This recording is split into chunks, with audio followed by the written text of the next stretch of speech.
Yes, you must begin. Okay. So hello everyone, myself Elisha Srivastav and I will be taking the DBMS OPPE revision session. In this session, we will be solving some PYQs and there are some short notes which will be helpful for you all for the OPPE examination. So let us begin. So this is the basic structure of your examination. So overall there will be 9 questions in which 7 will be SQL queries and 2 will be Python connectivity questions. From the 2 Python connectivity questions, you have to mandatorily pass one question at least. So in the SQL queries, there will be 3 stages, that is easy questions, moderate questions and hard question. Each easy question will be of 2 marks, each moderate question will be of 3 marks, and each hard question will be of 1 mark, 5 marks, sorry. And the Python connectivity question is also of 5 marks. The passing score, the minimum score that you need to pass the overall OPE examination is 35%. And an extra tip is that don't add semicolons at the end of the SQL queries or do not hard code based on the public data sets to prevent any erroneous results. So moving further, so here we are starting with a quick revision of the SQL commands. Basically, there are three SQL commands that are select, from, and where. These three commands will be used in almost all the SQL queries that you will be writing. The select command is used to retrieve the data from the specified columns. From command is used to specify the table to retrieve the data from. And filter is used to apply some conditions on the rows that you want. So these are the essentials SQL commands. So moving further,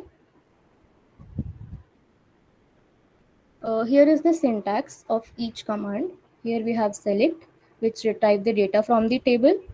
The syntax is select column 1, column 2 from table name, where you have to specify some condition. Then we have the order by command, which sorts the results in ascending or descending order. If you don't provide any keyword like ASC or DESC, the default will be ASC, that is ascending. The syntax is select column 1, column 2 from table name and order by column 1 ascending. You can provide here descending if you want in descending order. Then we have limit. Suppose there are overall 10 rows in a table and you want only 5. So for that we will use the limit command, which restrict the number of results or number of rows in your results. The syntax is select column from table name, that is limit 5. So here we have provide 5, so only 5 rows will be showed in the output. You can specify here any integer number. Remember, you have to specify only integer number only. Now in this select command, you are providing here column names. Suppose you want all the columns present in the tables. So it might get tedious to write all the column name here. So you have to specifically, rather than specifically mentioning each column, you can use the asterisk or star. I will show that later. So anyone have any doubts still here? Kindly raise your hand if you have any doubts. Okay. Yes, Ramya. Can you do a quick recap of this? So, select, order, and limit, all this should be in the same order that you're giving. Uh, yes, you can say that. Limit will be always used at the last of your query. After you have applied all the conditions.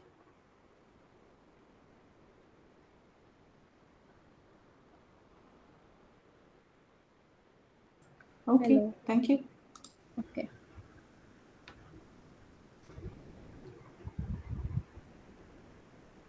Okay. Moving further, we have the where clause. So where clause is used for selecting specific rows.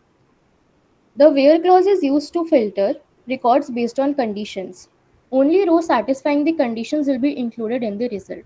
So let us see the where clause with an example. Here we have select EMP name, salary from employee, where salary is greater than 3000.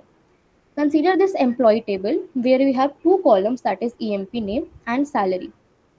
In EMP name, we have three rows, that is Alice, Bob, and Charlie, and their corresponding salaries. Now we want the EMP name and salary where the salary is greater than 3000. Here we are specifying the conditions that the salary must be greater than or equal to 3000. Any employee whose salary is less than 3000 will not be included in our output.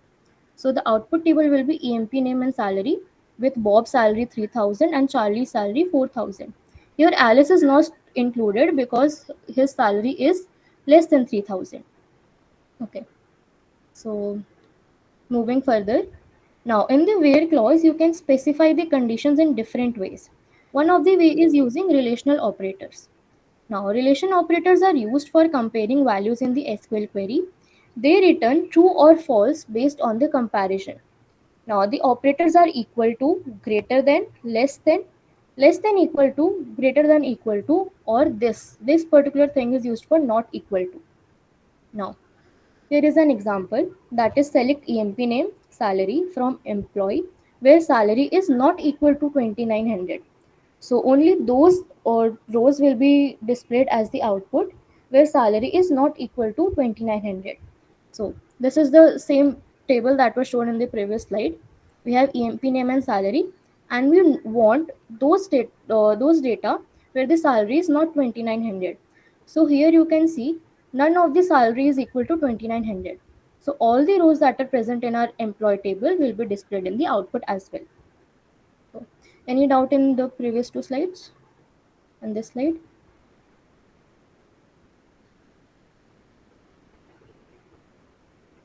Okay. Moving further. Now, we can use logical operators in the where clause as well. Now, there are three types of logical operators, that is and, or, not. Now, and returns true if both conditions are met or satisfied, or returns true if at least one condition is satisfied or both the conditions are satisfied. Not reverses the condition. It means if it is true, then it will return false. If it is false, it will return true. So let us see with an example for better understanding. Here we have a query that is select e-code, e-name, grade, gross from employee, where grade is E2 or grade equal to E3. Now consider we have some table called employee and we have the column e-code, e-name, grade, gross from that table where the grade is equal to E2 or grade is equal to E3. So in the grade table, if any of the value is present, that is either E2 or E3, then that particular column will be shown at the that particular row will be shown in the output. Suppose if someone have a grade E4, then that row will not be included in our output according to the condition. Any doubt in this slide?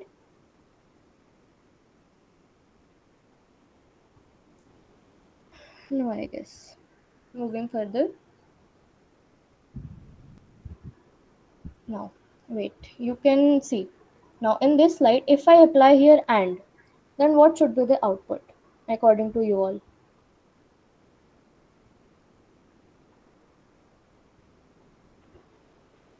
Hello. Empty, empty.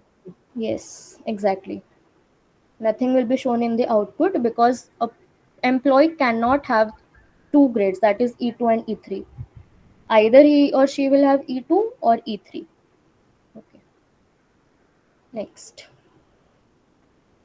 Next we have condition based on a range, that is between operator. Now between operator is used to filter records within a specific range in which both are inclusive. Now here we have a query that is select EMP number, e-name, department, salary from employee, where salary is between 2500 and 5000. Now here you want the details of only those employee whose salary lie between these two numbers, that is 2500 and 5000. So again consider that we have a table called EMP. In the EMP, we want these four columns in our output, that is EMP number, e-name, department and salary, and the salary should be between 2500 and 5000. So in the output you can see 3000 and 4500 are the salary data. The both the values are in between this range only, that is 2500 and 5000. Now, the opposite of this is not between. So here the query is select EMP number, e-name, department, salary from employee, where salary is not between 2500 and 5000. This not between thing is just opposite of what we had done earlier. Here we wanted the salary that was between 2500 and 5000. Here we don't want those the salaries which are in this range. So here the output is 103 Charlie sales and 6000. 6000 doesn't lie in this range. Hence it is in the output. Is this clear? Yes.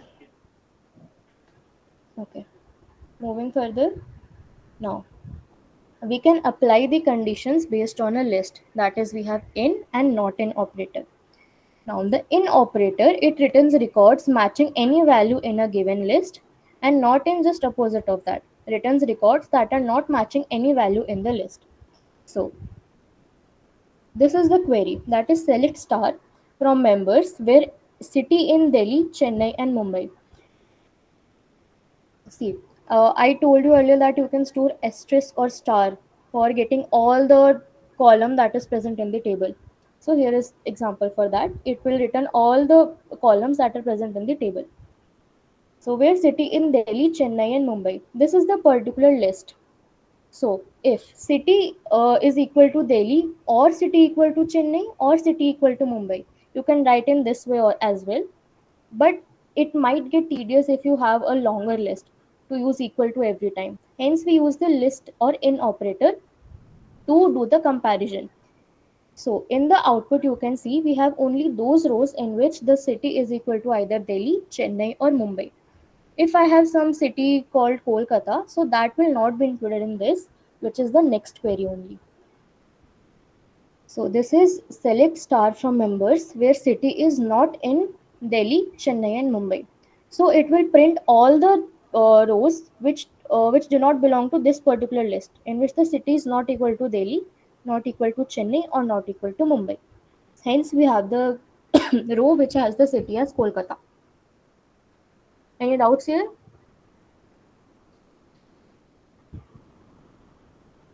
No, I guess. Moving further.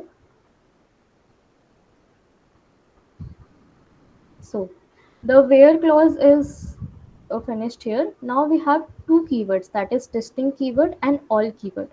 Now distinct keyword, it eliminates duplicate rows from the results of a select statement. When you want only unique outputs of a particular column, then you will use the distinct keyword. Here is the syntax or an example usage. Select distinct department from employees. So what we are doing here, from the employees table we are selecting the department column, and in the department column we want all the unique values that are present in that table. So here we have a table in which we have four columns, that is employee ID, name, department and salary. In the department, as you can see, there are some duplicate values, that is HR, IT, HR, sales and sales. But if we want only unique values, then we will use the distinct keyword. So the answer of this query will be this particular table, that is department, HR, IT and sales. All the unique values are shown in the output. Is this clear?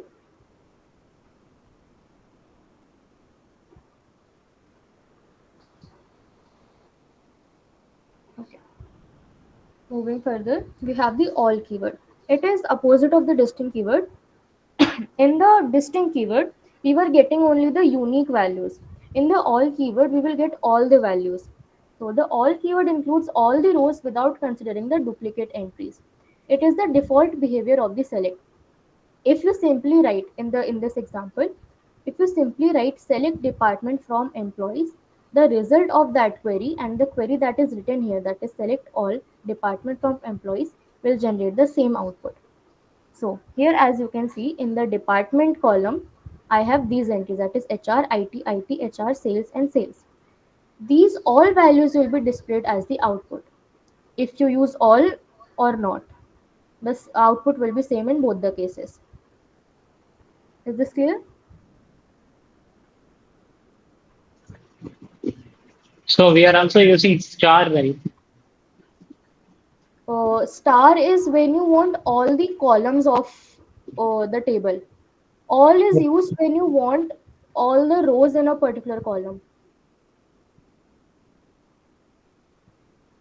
Like if I use here select star from employees, you cannot apply star on a column. You have to apply the star character on the table only. If you write here select star from employees, then this whole data will be displayed as the output. And here what I want is I want all the rows that are in the department column in this column. If I write here distinct department, that then it will return only the unique values that are present in the department column. Is this clear?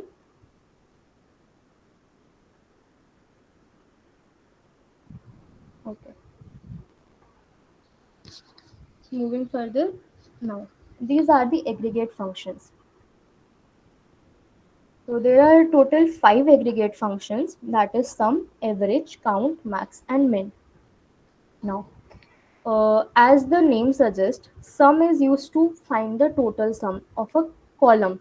Now, please remember that the column should be numeric. It should not be string or varchar column. Otherwise, it will throw an error. So, here is the example, that is select sum salary as total salary from employees.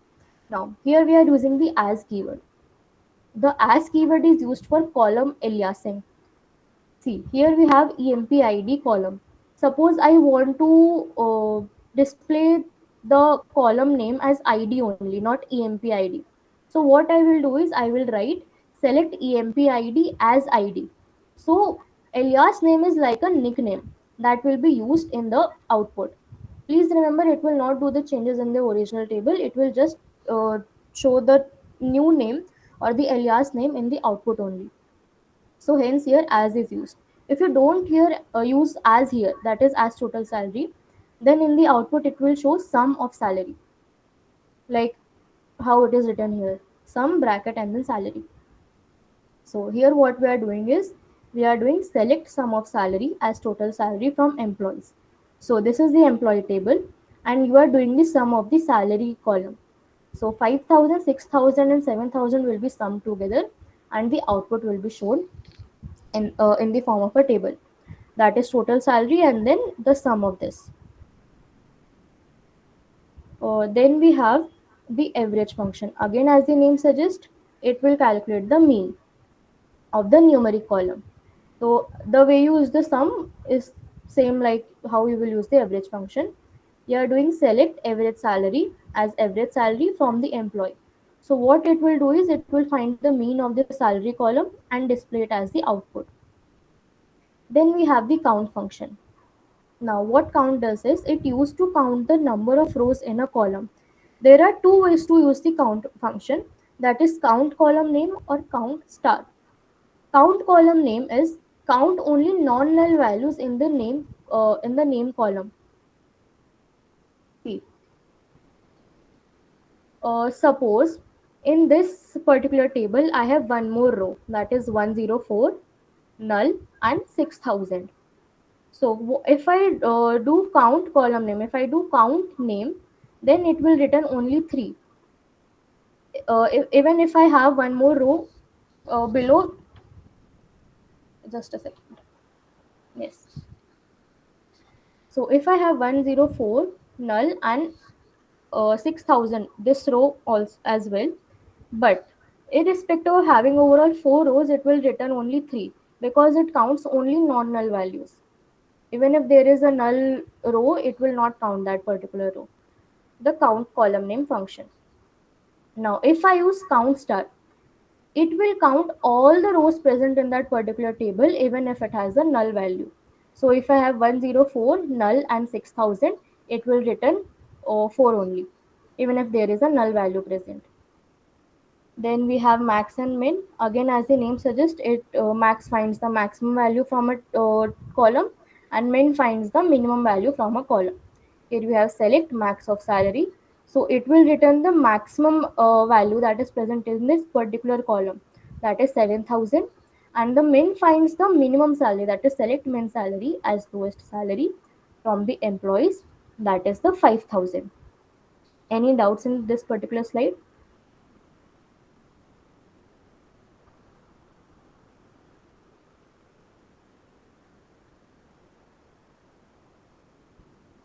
Shall I move forward? Okay. So next we have the grouping results, or the group by clause. Now, group by clause is used to group rows based on a specific column. Now, it helps in applying aggregate functions, that is sum, count, or average, and the other function that is just studied in the previous slide on each group. Now, let us understand this with an example. Now, suppose I have a table employees. So, what we are doing is we are doing select job, count star as total employees, sum of commission as total commission, from employees group by job. So here the job is a column, as you can see in this table that there are 5 columns overall: employee ID, name, job, salary and commission, and we are performing the group by function on the job column. So what are the unique values on this job column? That is manager, developer and clerk. So we will just group these this column based on these values, that is manager, developer and clerk, as you can see in this output: manager, developer and clerk. Now what we want in the output is, first we wanted the job that we have written just here: manager, developer and clerk. Now we want count star. What count star does? It counts non null values as well. It counts the total number of rows, but we have applied here group by, so it will count in each particular group. First group will be of manager. Now the manager value, that is manager row, has 2, that is 101 and 103. 101 and 103 have the job as manager, so the count star for this group will be 2. Then we have developer. Developer is 102 and 104. Employee 102 and 104 have their job as developer. Again, the count star for the developer group will be 2. And then we have clerk. There is only one employee whose job is clerk. So the total employee for clerk will be 1. Now then we are doing the sum of commission. Now again we will perform this sum function on particular group only, that is manager and then developer and then clerk. So for manager we have 2 rows, that is 101 and 103, and we will sum of their commission, that is 500 plus 800, that is 1300, which is displayed in the output. Now then we have the developer group, that is 102 and 104. 102 and 104 both have null as their commission. So if you try to sum up two null values, then they will always return a null value only. So hence we have null here as the output.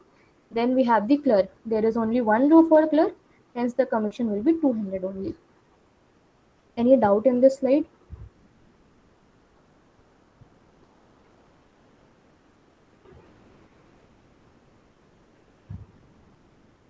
Shall I move further then? Okay.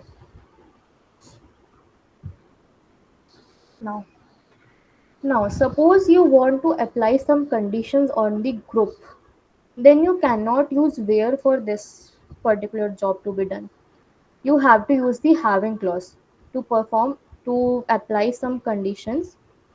What if we add one null and one integer? Then it will just return the output. See, if you are trying to sum all the null values, then it will obviously return null.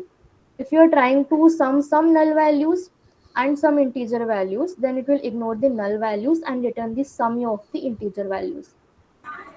Alicia, there is a doubt in the Yes, uh, yes, I'm clearing message. that chat. Yes, yes, I'm clearing that doubt only.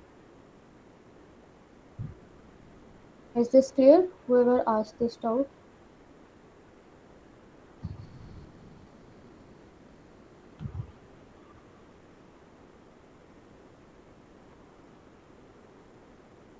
Okay. So now if you want to apply the condition on the groups that you just form by the group by clause. So here you know that the having clause is used to filter groups after applying the group by. It works like where but for grouped result. Where is used with the select command that we all know, but now we have to apply the condition on the groups that we form. So we will use the having command for that.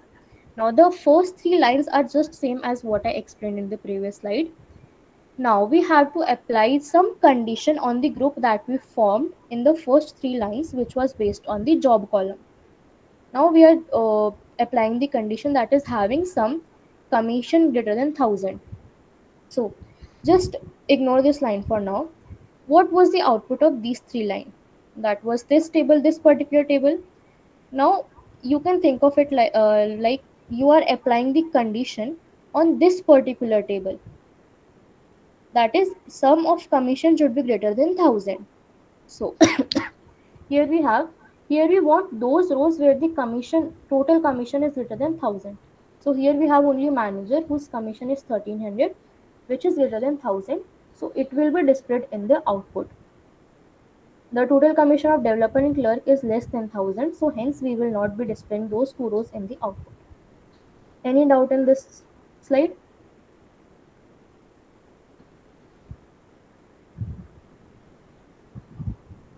Shall I proceed further then? Okay, moving forward.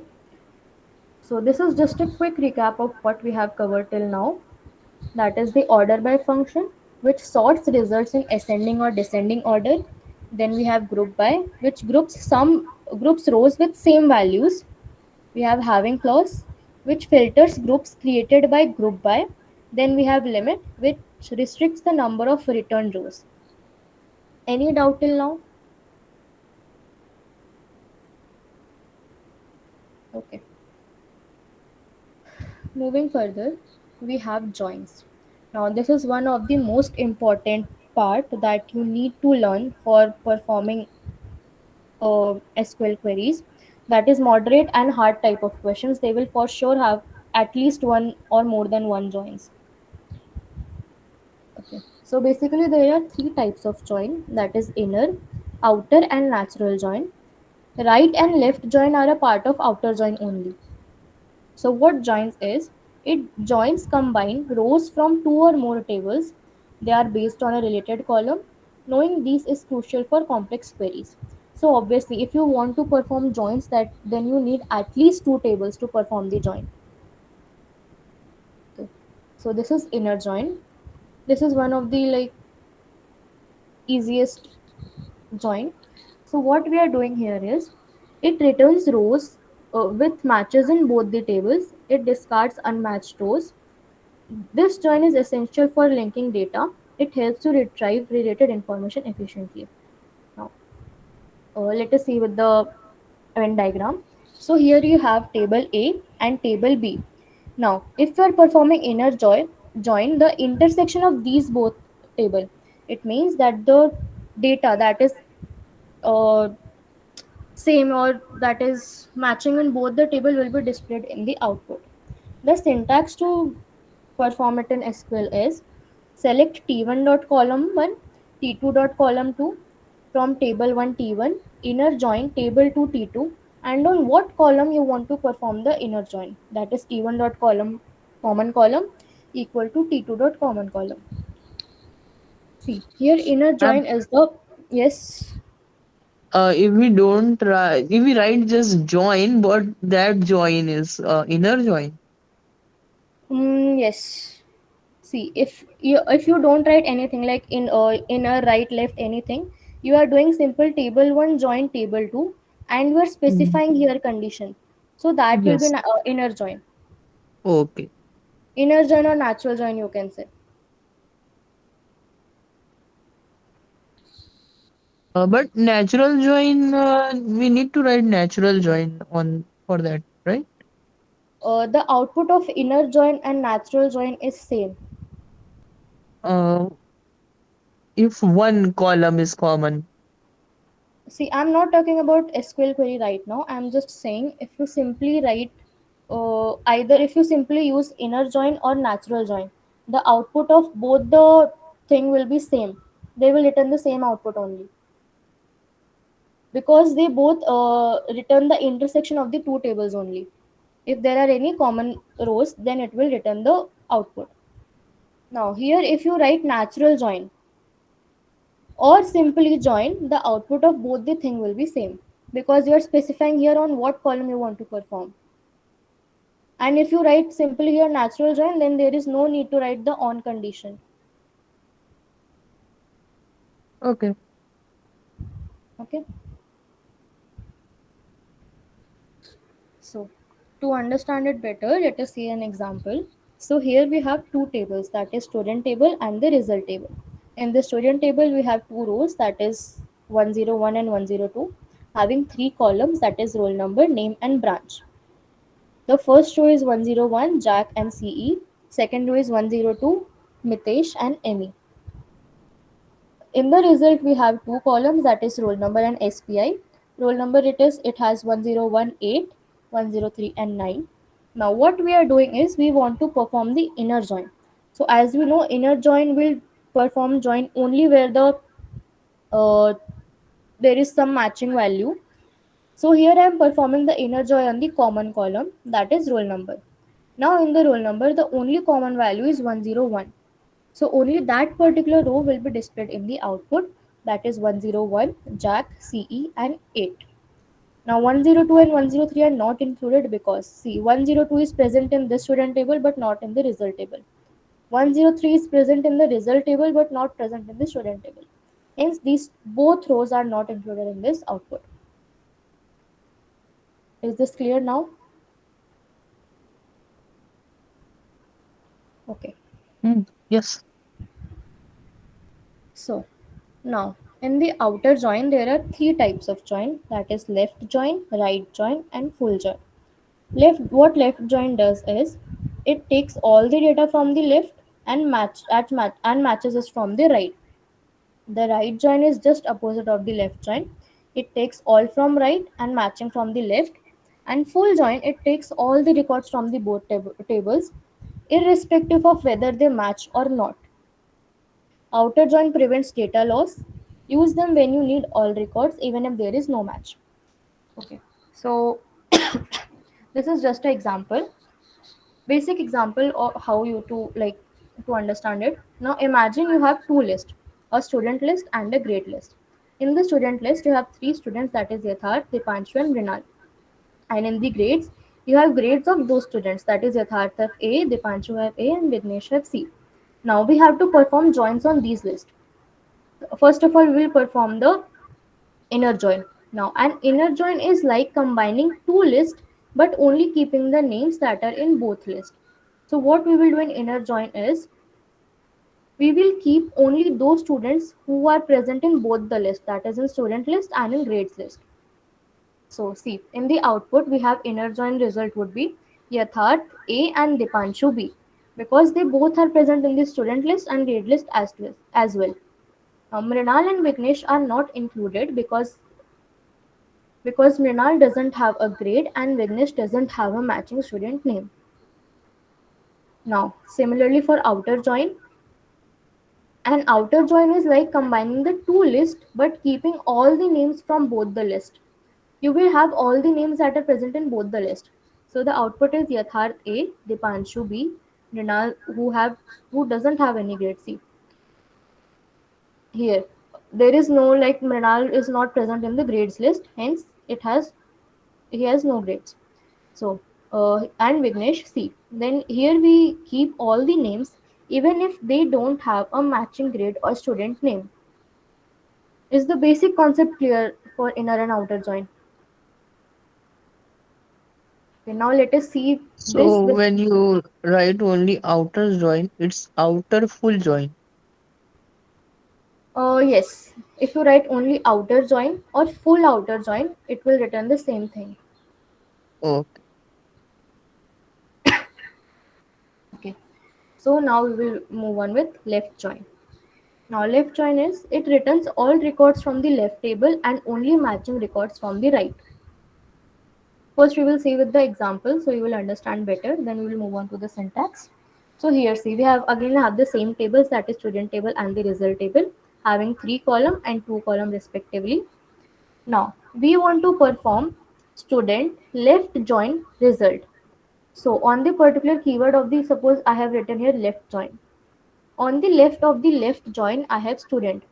So all the rows that are present in this particular table will be definitely shown in the output. and the corresponding value of those rows will be taken from this result, where the roll number column's value matches. See, to get the output, just simply write this whole table. Here we have written this 101 Raj CE, 102 Meet CE. Now 101 is present in the result table, so we have its SPI value. So we will write here 8 as the SPI. Now 102 is not present in the result table, so its SPI value will be null. The syntax is just same as inner join. The difference is you have changed the keyword here. You have used left join instead of inner join. Is this clear?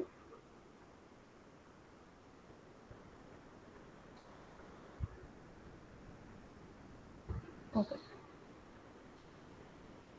Now just the opposite of that is right join.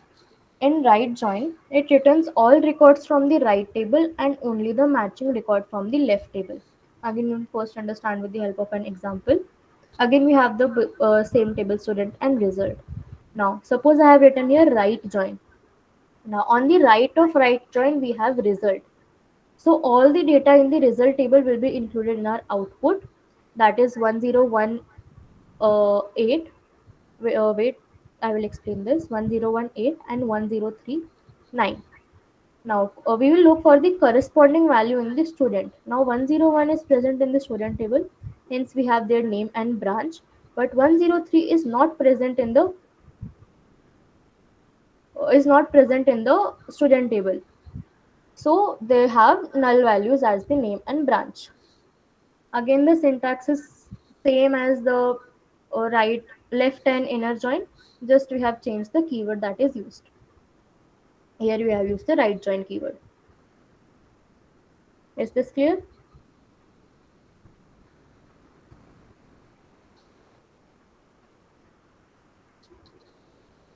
Okay. Now next we have the full outer join. Now in full outer join, it returns all the records from both the tables even if no match is found. So see, in the student and the result, we have these two tables. Now student table have two rows and roll number has the again two rows. So all these, this is 101, 102 and 103. These three are the unique roll number that is present in both the tables. So these three data will be included in our output. Or you can say it is kind of union of the left outer join and right outer join. Okay.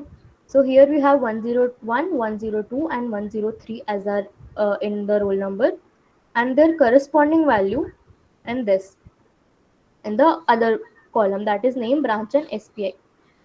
Yes, Ramya, you have any doubt? So the Cartesian join and the full outer join, will it have the same output?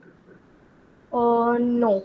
What Cartesian join does is, see, it will, suppose you are performing Cartesian join between student and result. So what it will do 101 and 101, 101 and 103. Then it will do 102, 101, 102 and 103. Okay, so it will be m cross n, and in this case Yes. it will be m plus n. Yes, not m plus n for all cases. See, if you do m plus n, then it will be 4. Okay, only for those where it is not matching. Yes, only for those where it is not matching. If there is a match, if there is an intersection between these two, then it will be written as one row only. See here 101 and 101 here match, they are matching here. So the corresponding SPI value for 101 will be entered here rather than forming another row for that. Is this clear? Okay. So here the keyword used is full outer join. Okay. Moving further, now we have wildcard where obviously nothing is wild. So there are two wildcards, that is percent and underscore. What percent does is it matches with any number of characters, either 0 or more than 1. Suppose here I have written select star from employees where name like JO%. Now, if you want to do like character matching, then you have to always use the like keyword. If you use your equal to, then it will raise an error. So do remember that if you are using the string matching thing, then you have to use the like keyword. So what this particular pattern represent is, it will look for all the names where it starts with JO and there can be multiple characters after the JO letters. Here we have 5 names starting with Jo, such as John, Jonas, and Jonathan. If some name starts with suppose M or N, then they will not be matched with this particular pattern. Now what underscore does is it matches only one character. Suppose if I have written A underscore 1, so only any one character can be, only JO means,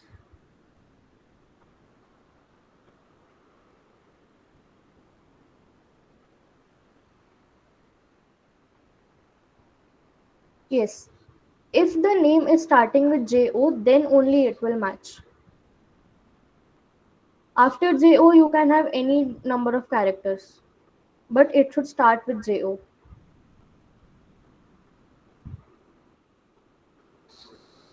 Yes, Vignesh Bhaiya. Yes, if only two Same letters, question. then it will also If match. there are no other letters after Joe, Yes, it will match. Percent matches with either 0 or more than 0 characters. If it is only Joe, it will match. Now, starting with letter Joe and then followed by nil, 1, 2 or any number. Yes, it will match. Either you have JO1, JO nothing, JO2, it will match. It should start with JO. Then we have underscore. Now underscore matches with only one character. Now see, here we have example, that is it matches with product codes like A01, A11. Here see, it should start with A and end with 1, and in between it should have only one character. So it will be A01, A01 will match, A11 will match, but not A001, because in between A and 1 we have two characters, but in the pattern we wanted only one character. Okay, now you can ask your doubts if you have in this slide.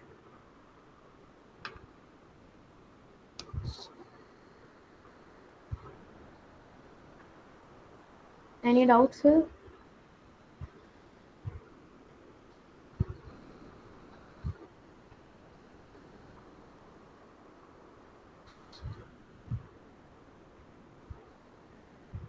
Shall I proceed further then? Okay. So now we are moving forward with our PYQs. This was the revision of what you will be mostly needing in your examination. Till here, you have any doubt or any questions? Or should I move with the PYQs? If you have any doubt in the previous slides, you may ask. Okay. So these are the database that you will be using in the PYQs. This is the university database, this is the FLIST database, and this is the list database. There is one more database, that is eShop, which I will show you from the PG admin. Okay, so first of all, we will be moving forward with the easy problems. Wait, I will share PG admin with you all.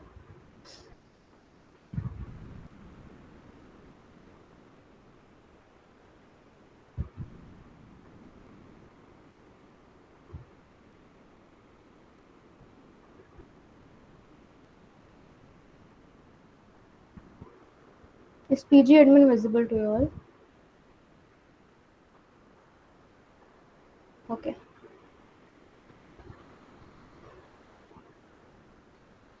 So first we will be moving forward with the easy problems. So the first question is, these are all PYQs. So the first question is, first of all, I will tell you like how to break down the given question into parts so that you can easily solve your problems in the examination. So first of all, read your question like very thoroughly. So here we have Write an SQL query. Yes, Bhaiya, Vignesh Bhaiya. If the screen can be presented in full. Okay. Yep. Yes. So we have write an SQL query to find the room number and building name of the classroom that has a capacity of more than 50 students, and the database that you have to use is university. Now, first of all, see that what you have to find. You need the room number and the building name. So, and you of the classroom. What you want, you know the room number of the classroom and the building name of that particular classroom, which has a capacity of more than 50 conditions. This is the where condition that you have to specify, that it should have the capacity more than 50 students. See, this is the university database. Now first look for what you have to find. You want the room number and the building name. Here we have the room number and the building. Yes. If the it can be hidden, like the meet.google.com is sharing your screen. Okay. Great.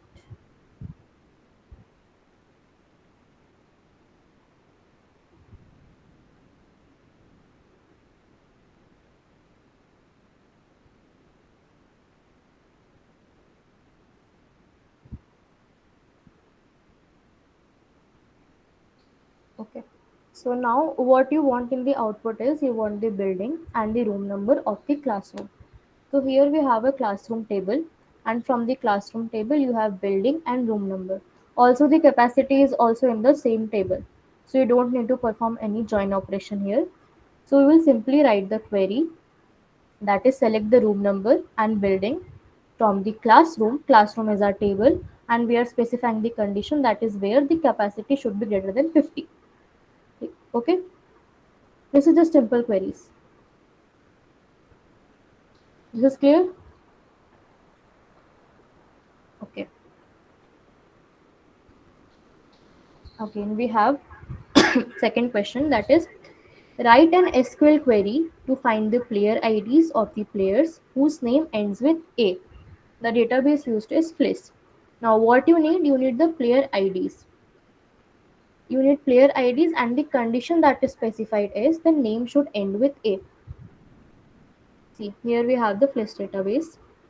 In FLIS database, you need the player ID. Here we have the player ID, which is in the players table. And also we have the player name. Now, you need to specify the condition on the name that it should end with A. So obviously, if it is ending with A, there can be multiple characters before A. So what will you write as a pattern?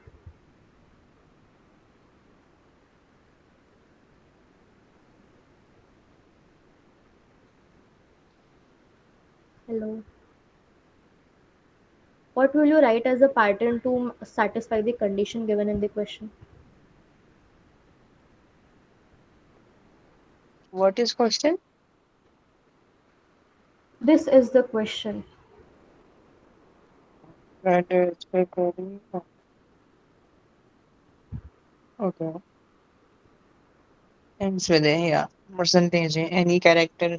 Yes, it Mm. percent A answer is visible. So you Mhm. will write percent A. So it means there can be multiple characters before A. What if I write here A%? Starting with A, there can be anything. Yes, exactly. So, yes, yes. So we are selecting player ID from the players table where name like. Please make sure that you have to use like if you are specifying a pattern like this.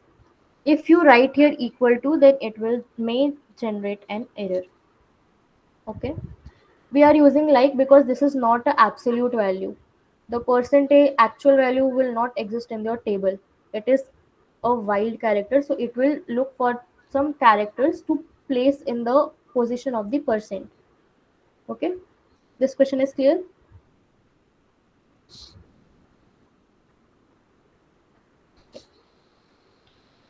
Moving forward, we have a SQL query. Write an SQL query to find the match dates where the host team score is not between 3 and 5. Database uses FlashDB. Now what you need the match dates. You need the match dates in the output, so that will be given in the select statement. Now where the host team score is not between 3 and 5. So this is your condition, that the host team score should not be between 3 and 5. This is the not between is the command that I explained earlier. Now look for the match dates column in your database. See, here we have match date.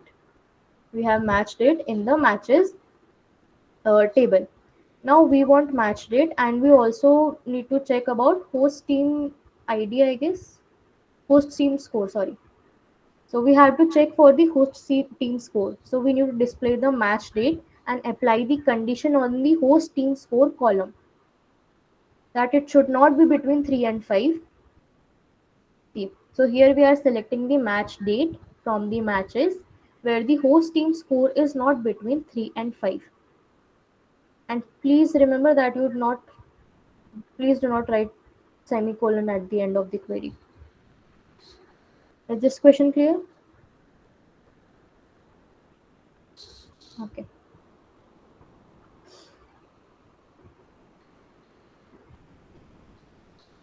So this is the question that was asked in my OPP.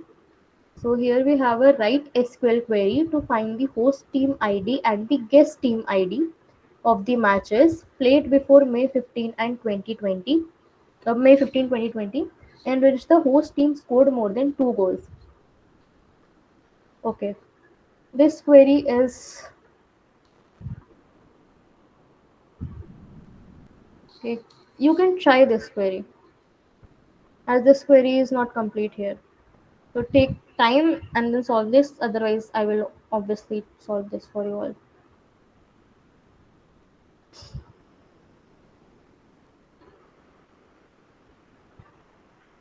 Okay, so I will read the question, that you have to write a SQL query and you have to find the host team ID and the guest team ID of the matches that were played before May 15, 2020, in which the host team scored more than 2 goals. So here you have two conditions, that the matches should be played before May 15, 2020, and the host team, the score of the host team should be greater than 2 goals. And in the output you need the host team ID and the guest team ID.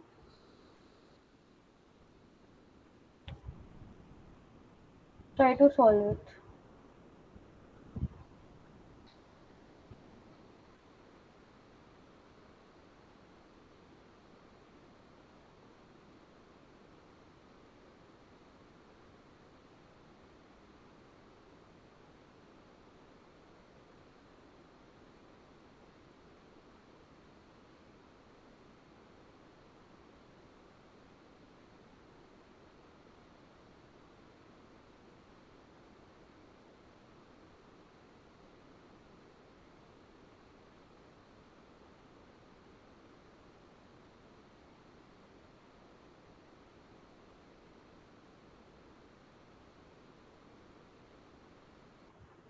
Yes, the answer is correct.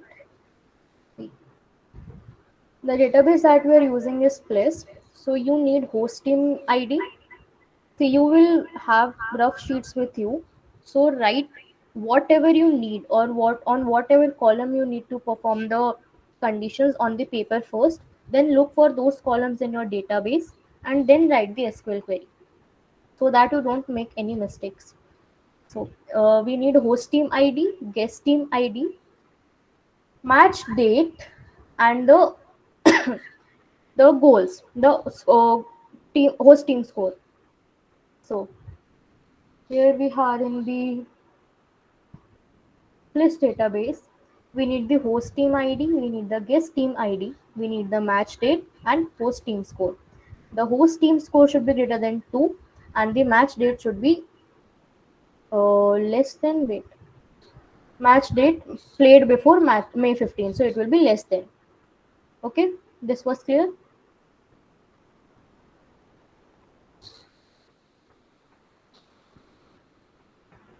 I hope everyone got the answer for this query.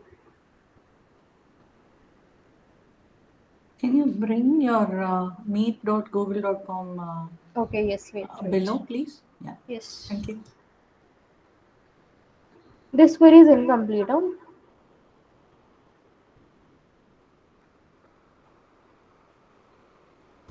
Before giving the slide to you all, I will write the query here. Yes. So I just want to clear that the question says find the host team ID and the guest team ID, only two columns, and the output query should contain Yes, only yes. Yes, this query is incomplete. That is what I'm saying. no, thanks.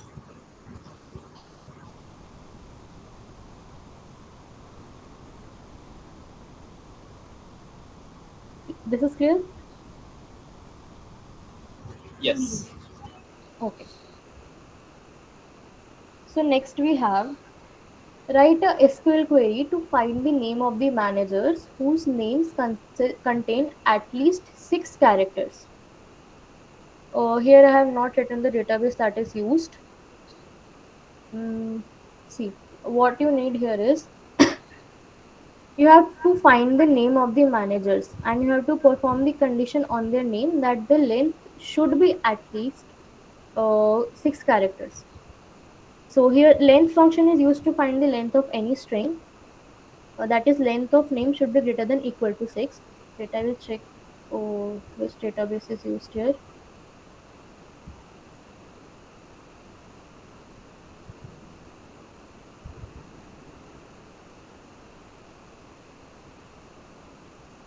Yes, manager is used. Manager database, manager table, and you have to apply the condition on the name that it should be at least greater than 6. Someone wrote the pattern that was correct, like 6 underscores and then percent.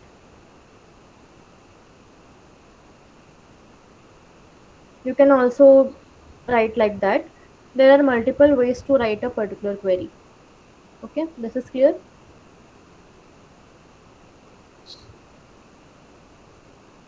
Okay, so now moving on to moderate questions. uh, these all were the easy questions, which will hardly take like 2 to 3 minutes for you all to solve in the examination. Now, in the moderate question, you have to at least perform 1 or 2 joins. So, this is one question. You have to write an SQL query to find the names of the guest team of the match, which was played on 2025-21. So, what you need to find, you need the names of the guest team where the match is placed on 2025 and 21. So see, the FLIS database is used.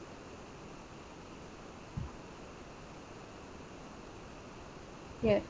Here I have the guest team ID. Now I need the name of this guest team ID which is not present in this matches table. So I need to join this table with the teams table to get my name of the particular guest team ID or the guest team. So I will perform the join between two, and I have to apply condition on, I guess, date, which is present in the matches table. So the SQL query is select t dot name from teams t. Now here teams t, t is kind of an alias name or a short name that we are using here, because rather than writing teams, it is better we write t in our query everywhere.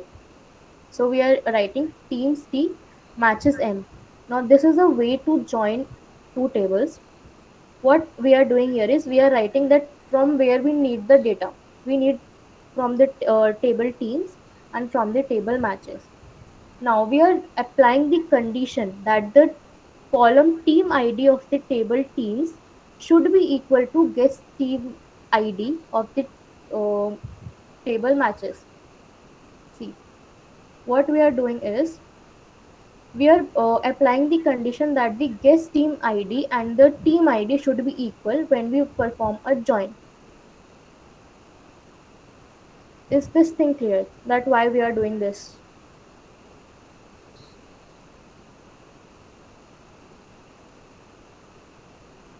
Clear to everyone now?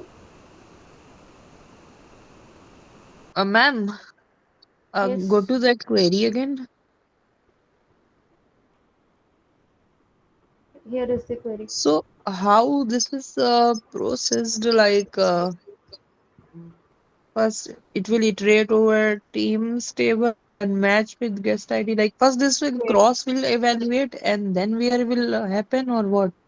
Yes, yes. Mhm. That is what we are doing. Wait, I will show you.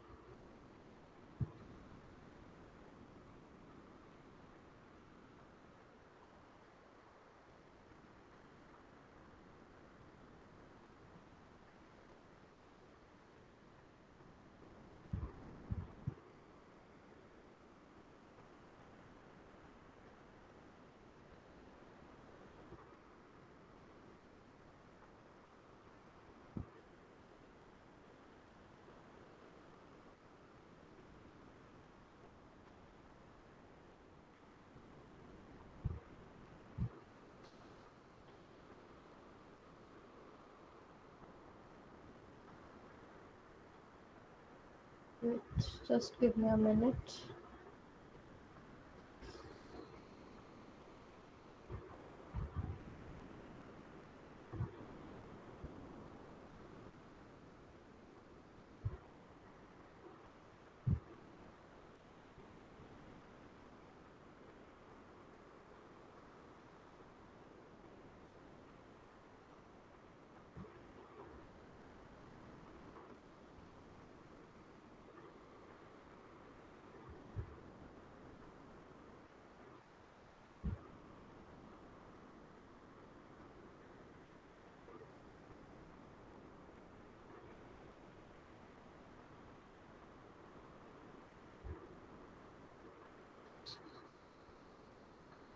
Is my screen visible?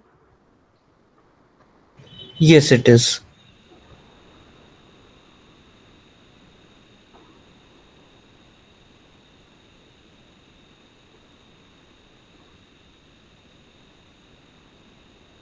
See, this was the query.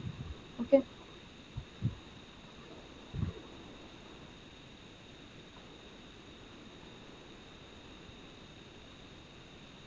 Now, let me show you the data as well. Select star from teams. Now, this is the data that is present in the teams table. You have team ID, name, city, playground, jersey home color, and the jersey away color. These things are not needed. We only need the name of the particular team.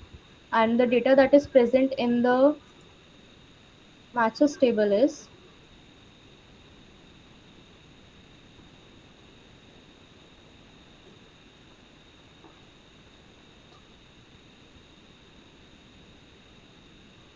see, here we have the match number, match date, host team ID, and guest team ID.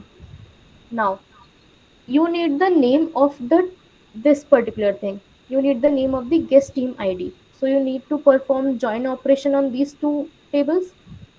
Is this clear?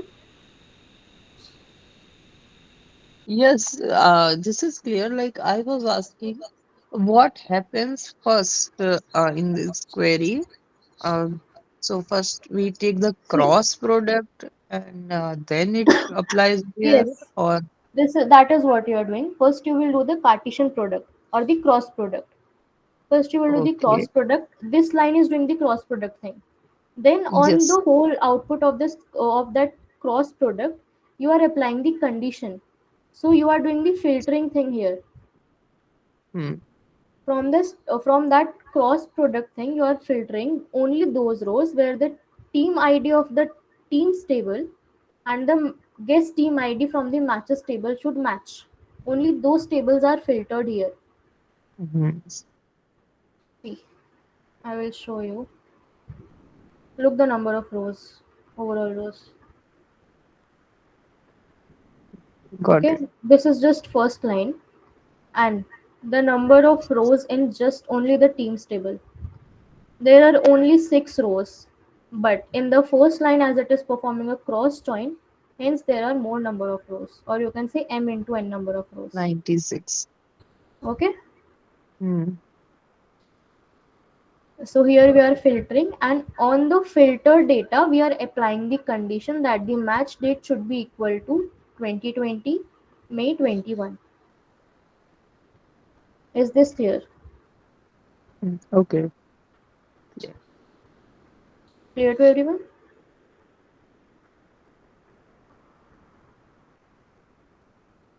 Okay.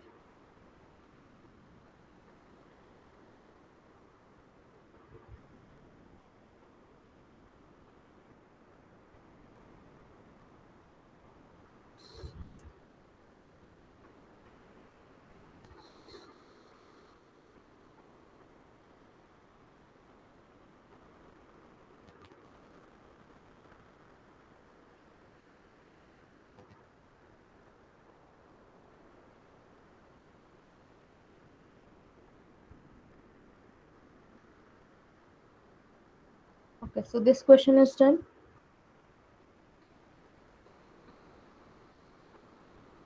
Step 4, run querying PG admin on a given database. Okay.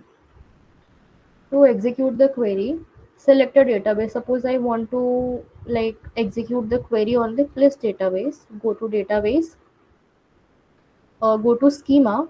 Then in the schema, you will have the public domain. Then go to tables. In the tables, just right click and go to view or edit data. Suppose I will do it on another thing. I'm doing all rows. Here you will get the like your terminal to perform the queries. You can just remove this and perform any queries you want on that database. Is this clear? Okay.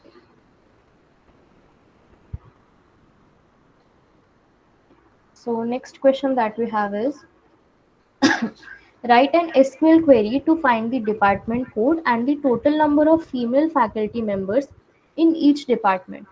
The output should be displayed in ascending order of the number of members.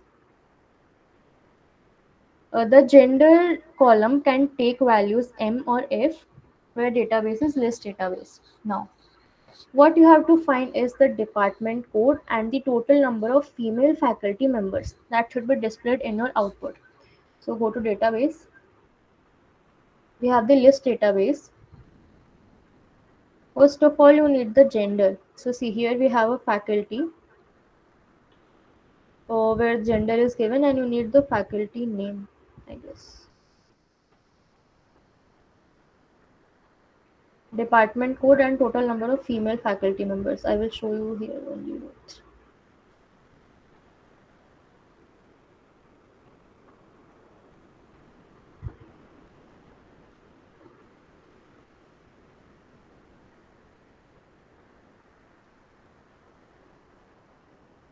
See, this is the ER diagram. Okay.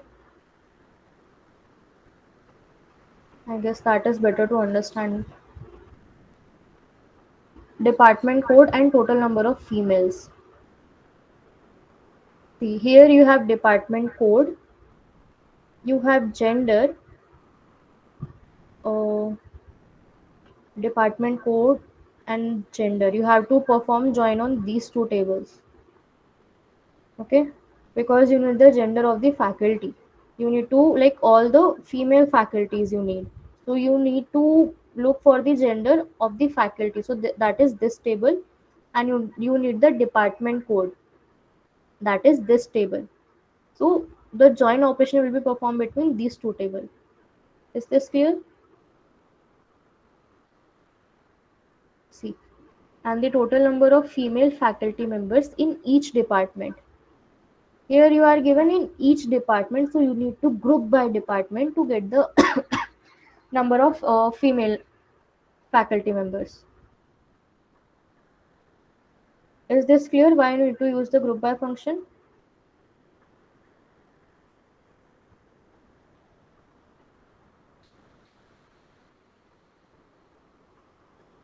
Hello. One thing, can we use count star instead of count f dot gender? Uh, Count star is not specifically applied on a column, it is applied on the whole table. See, why will you apply count star? Count star will also count the null values, and here you need the non null values only, no? Mm, If okay, there is null value, then it means like there is no gender, neither female nor male. So why will you count that particular row in your output?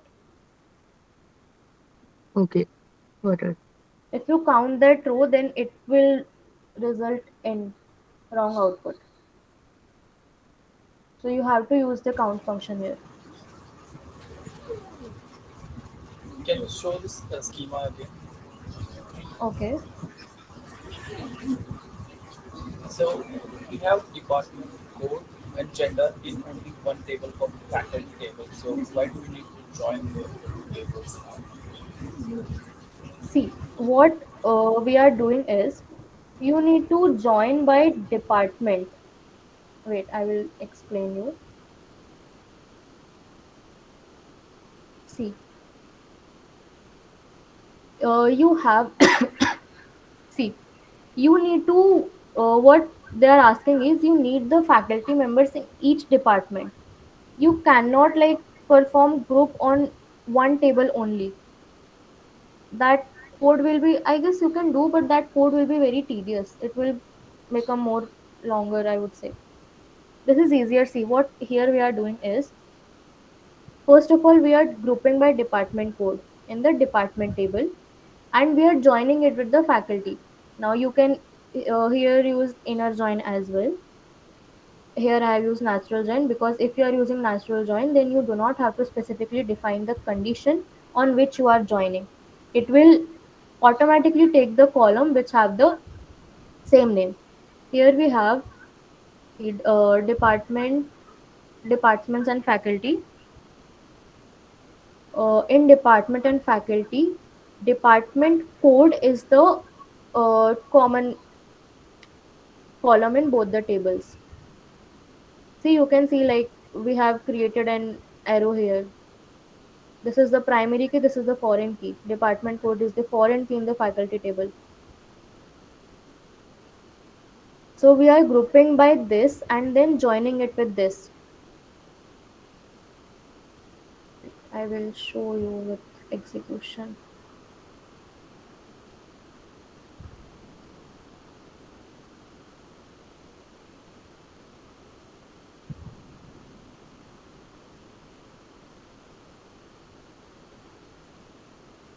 We are using list database.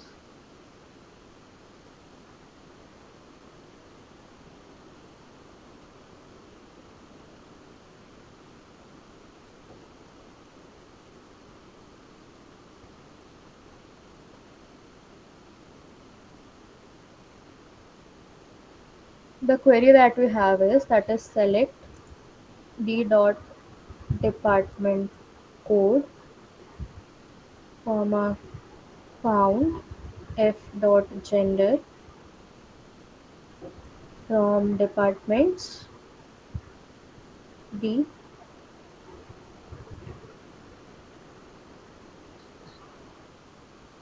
natural join faculty f, where the female gender, that is where f dot gender should be equal to f, and group by d dot department underscore code.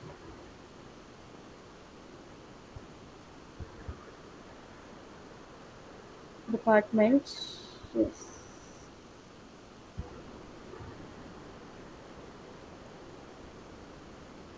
See, this is what we are getting as output.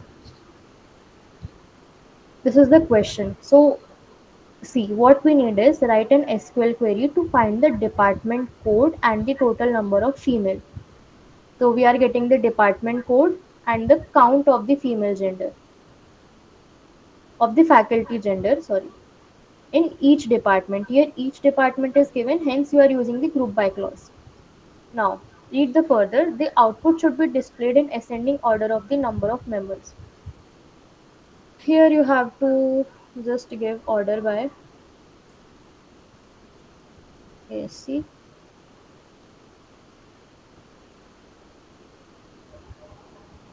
Okay, order by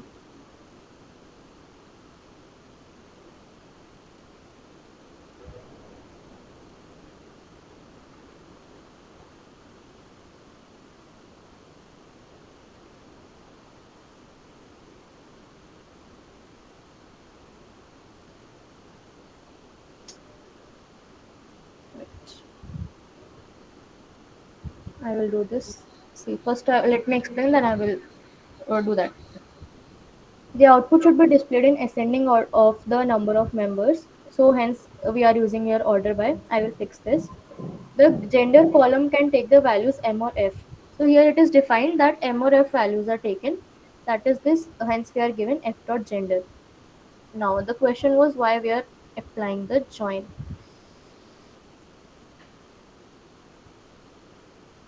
Now see. You have gender here and you have the department code here. In this particular table, you will have the unique. Wait, let me show you. Select star from departments. See, it has all the unique data: CS, ME, EE, and MCA. Now look at the faculty data. Select star from faculty.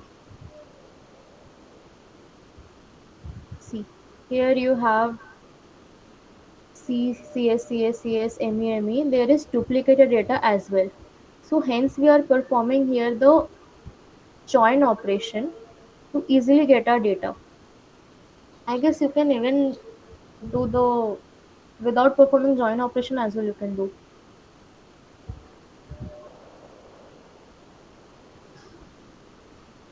Let me try.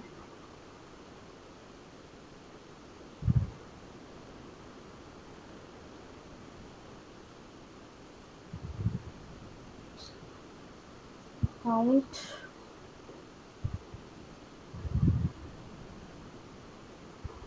where gender is equal to F from yes yes from faculty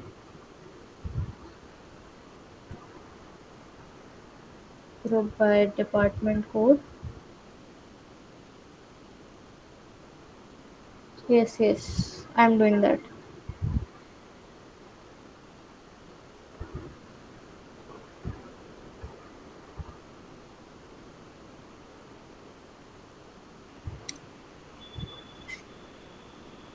There's space between department and code in group No, by. there is no. Oh, yes, there is space.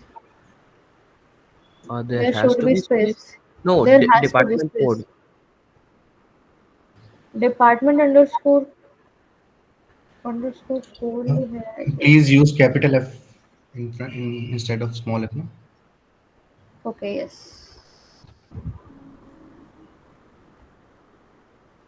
Yes, you can use, you don't have to perform join unnecessarily.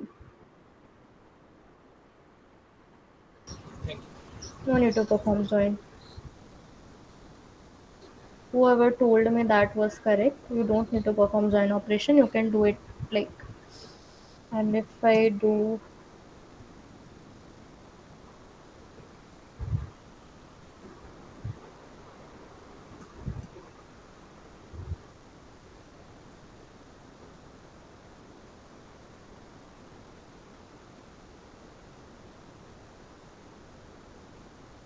yes. Okay. You can specify here ASC, but the default value it will automatically take as ascending only. Is this clear? Yes. Yeah. Okay.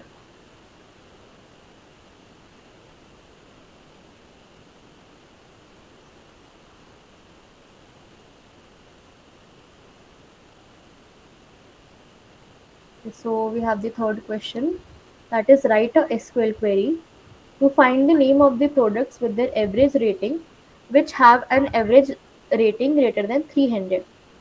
So again, first of all, see what you have to find. You need the name of the products and their average rating. So here you have to use the aggregate function, that is AVG, to find the average rating, and which have an average rating greater than 3. So here you have to apply some condition on the average that you will find. So we are using the eShop.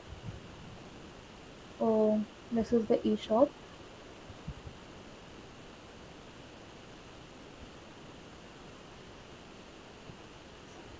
This is the AR diagram, which I will show you.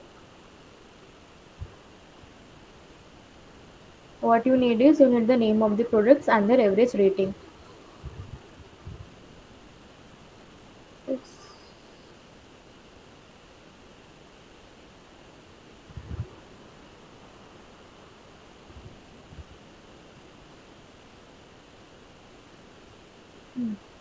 you have the product, you have the here you have the product name,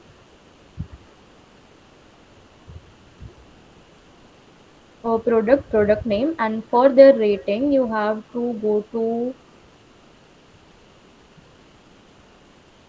reviews. See these two tables that you need to use. Just a second.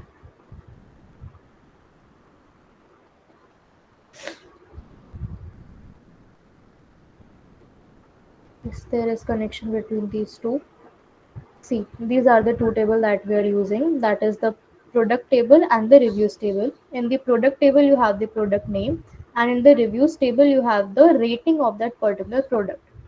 So here, product ID is the primary key in the product table, and the product ID here is a foreign key. So you have to perform the join based on this product ID column, and group by category. You need to group by the name. Okay, you are grouping by the product name. Let us see the data present, so it will be more clear.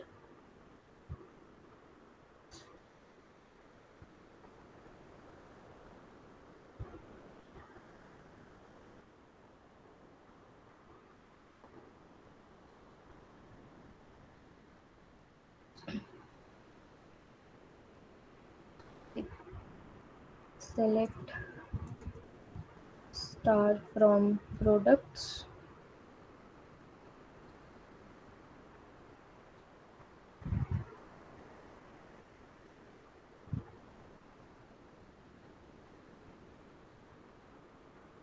This is the data present in the product table, that is product ID, category ID, product name, and the price and quantity. So here there are overall, yes, there are many rows. So let us see the distinct first. So we will get to know if there are any like duplicate data or not. You can do this thing in your examination also. You will get to see the output of your query like in the error message only. Scroll below and you will get to see the output what you are getting. On based of that you can do the debugging.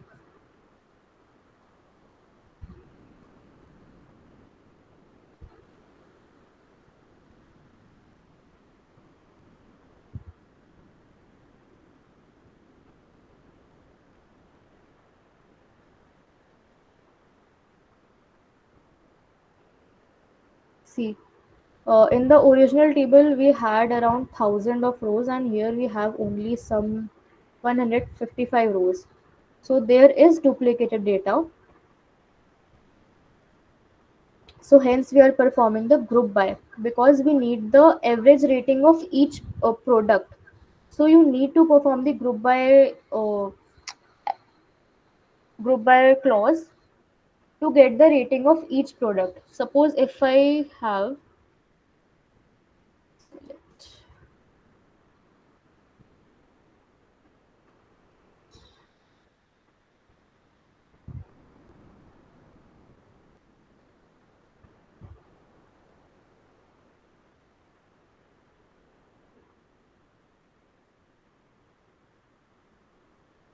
Okay, 155 only, sorry. So there is no duplicated data.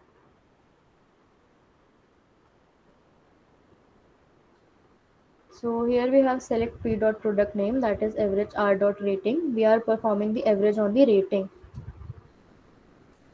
Select star from rating review, sorry.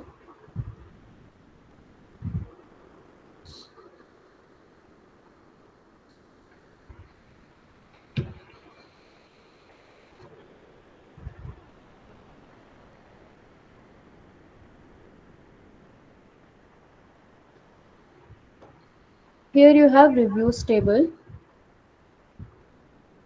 where you have review of each product.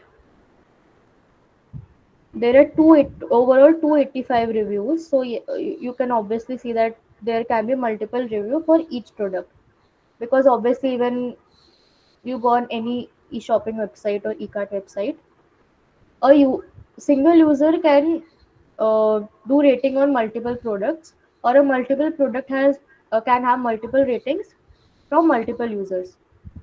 So we are joining two tables, that is the product table and the reviews table. That is from product as P and reviews as R. We are giving an alias to them, that is P and R.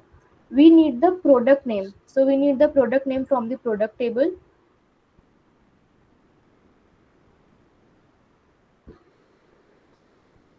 We need the product name from the product table. Hence we are doing P dot product name, and we need the average of the rating. Average of the rating, and we are doing where P dot, this is the join condition. You can even use natural join here. You don't, if you don't want to specify the condition using the equal to operator, you can just simply write where from product as P, natural join, reviews as R. So you won't need to have to write this particular thing, and you can directly perform the group by thing, group by P dot product name. I don't think you need to do the P by product name. Select P dot product name.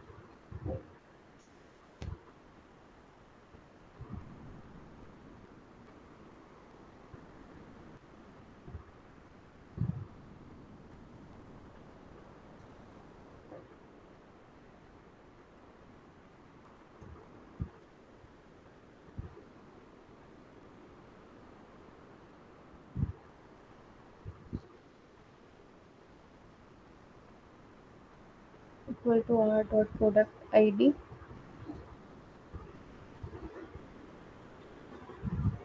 group by P dot product underscore name, having average rating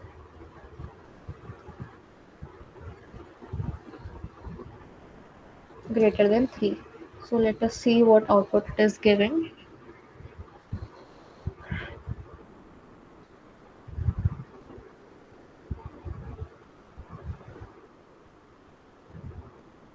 Okay,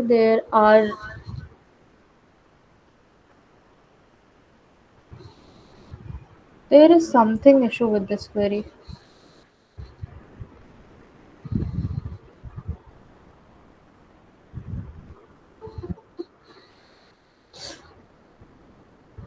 Just give me a minute.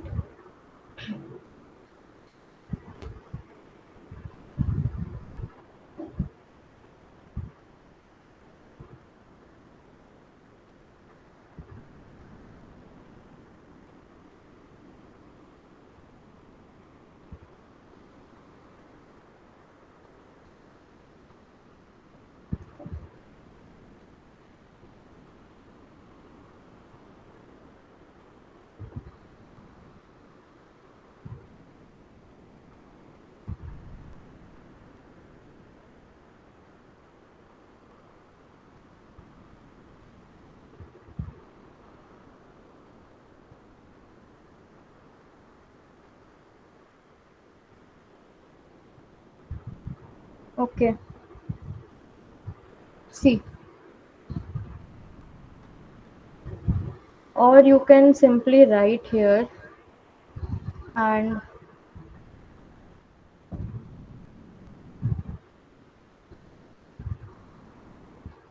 Weighting is greater than 3.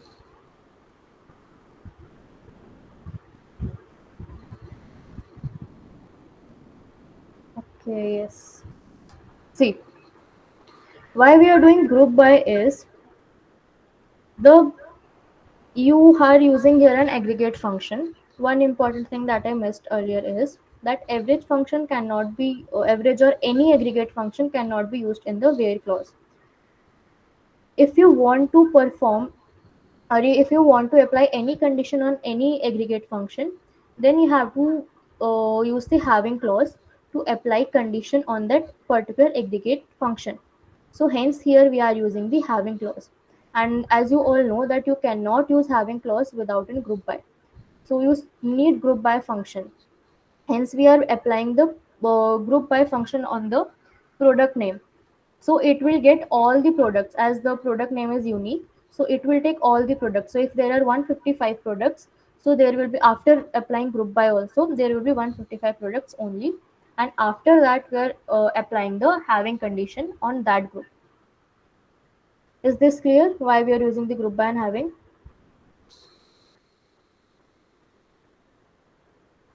Someone asked this, no? So is this clear to him? That why we are using the group by clause? Can you solve? Yes, yes, we have. I have that questions, hard questions. This is clear now. Okay, moving further. Just two, three more questions, and we have hard questions.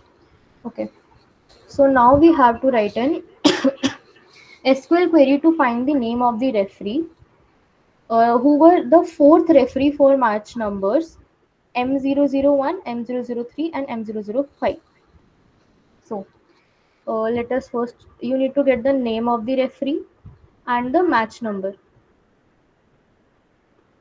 No need of name of the referee who were the fourth referee for match numbers, that is this. See. Mm, Here we have the place database. You need the referee name. Here you will get the referee. Here you will get the match referee. And you need the fourth referee. Here we have the fourth referee. And to get his name, you have to join the referee because this table has the name of all the referees. And here fourth referee will have the ID of the referee. Okay. So we are performing operation on these two. And here you will have the match ID as well. Wait. For match numbers, you have the match numbers. See, here it is given. You have the match number. So the match number should be M0001, M0002, or M005. So you can use equal to operator, or to make your code less complex, use in operator, the list operator that it showed you in the that I have shown you in the like previous slides. See. So what here we are doing is,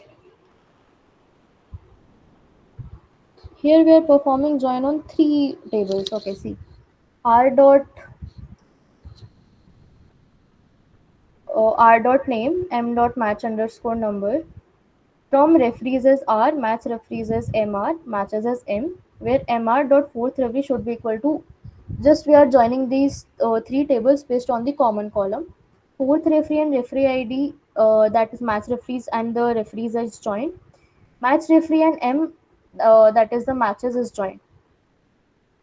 Wait, let me see.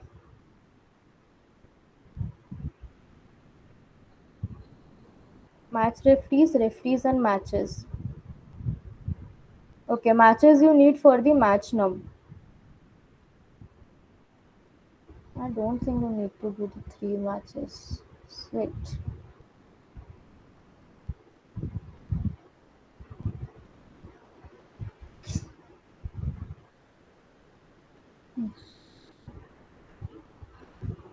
Okay. So let me write this query. So shop plus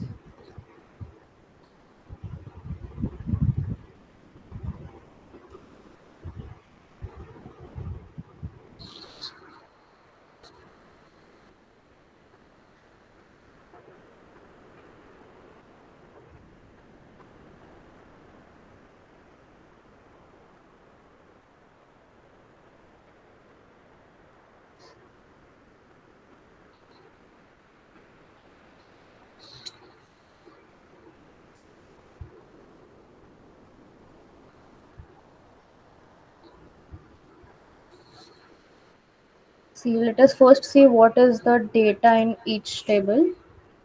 We have matches. Select start from matches.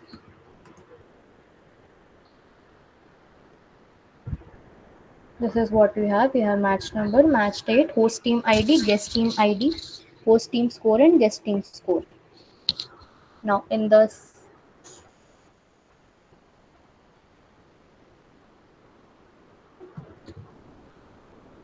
referees table, we have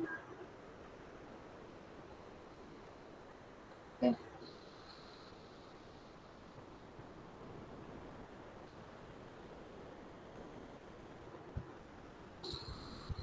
in the referees table, we have the referee ID and just the name of those referee and the date of birth. We don't need the date of birth right now. Now, we need to find the name of the referee who were the fourth referee for the match numbers. You don't need matches for this.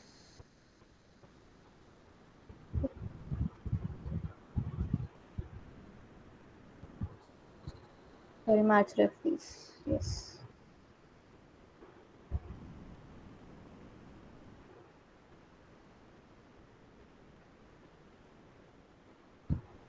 Select start from match referees.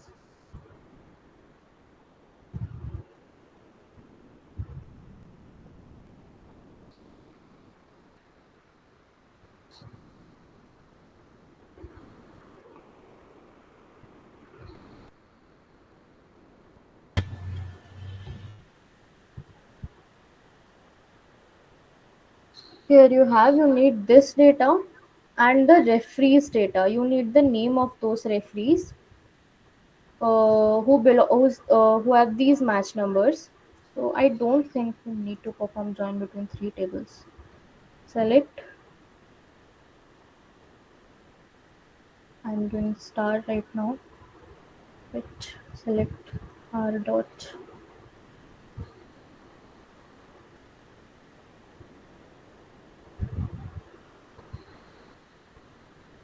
name from. First, I'll try to join like these two tables from match referees.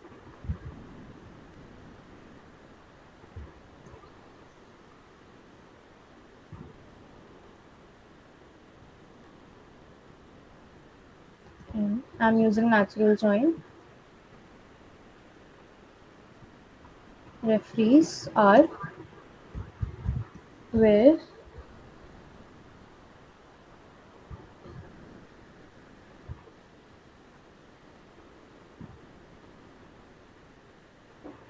r dot match num n or m001, m002, and m005.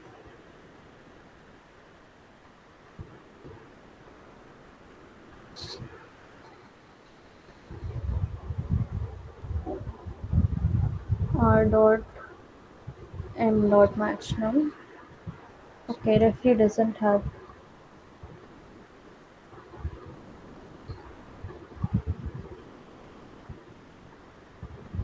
Yes, you don't need to apply it. You can like perform on join on 2 as well. You don't need to use 3 tables here. Okay, let me explain it once again. What you need is you need to write the SQL query to find the name of the referees who were the fourth referee for match numbers this. Okay, you have to specify here fourth referee as well. Okay, see here you need the fourth referee. Where is the database? See, the thing that we need is you need the referee ID, you need the name, and you need the uh, fourth referee. So here you cannot like do the natural join thing because you need to specifically apply that with which referee ID you need to join. Here I need to join with the fourth referee, so I have to specifically do here join, or I can do the Cartesian product thing as well. referee, where M dot, that is match referee, fourth referee, is equal to R dot referee ID.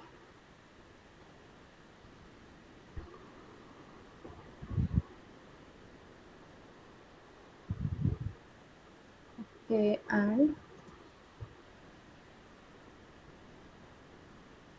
see, now it is correct. See, what I did is I took the two table. You don't need this table unnecessarily. Just take the two table, that is this match referee and the referees. You need to join on the fourth referee table, because this is specified in the question that you have to get the data for the fourth referee. That is this fourth referee and its ID. So we are performing the join based on this column, which I have specified here, that the fourth referee from the match referee table should be equal to referee ID in the referees table. And I'm giving the condition that the match number for this fourth referee should belong to either this list, that should be, it should be either equal to M001, M002, or M005. After this, you will get this output. Is this clear? I might have written some complex queries here, but there are multiple ways to write a single query. Will you share the PDF? Someone raised. Yes, I will share the PDF with all after the session. Okay.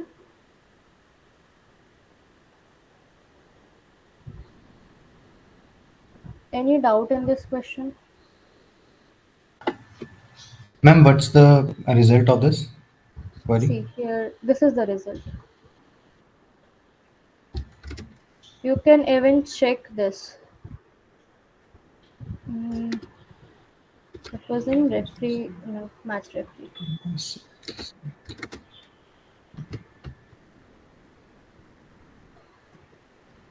Will you be covering the I'm Python writing here. DB connectivity questions as well?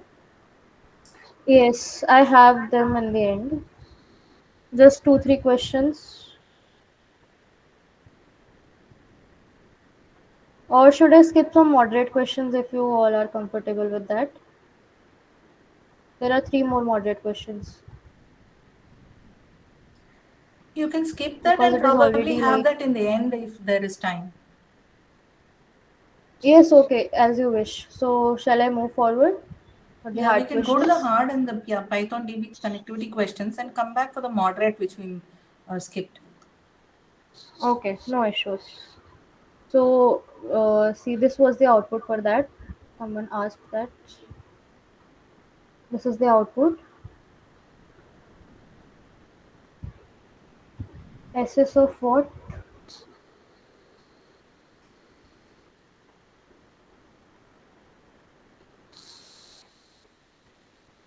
The slides will be shared with you all. Don't worry.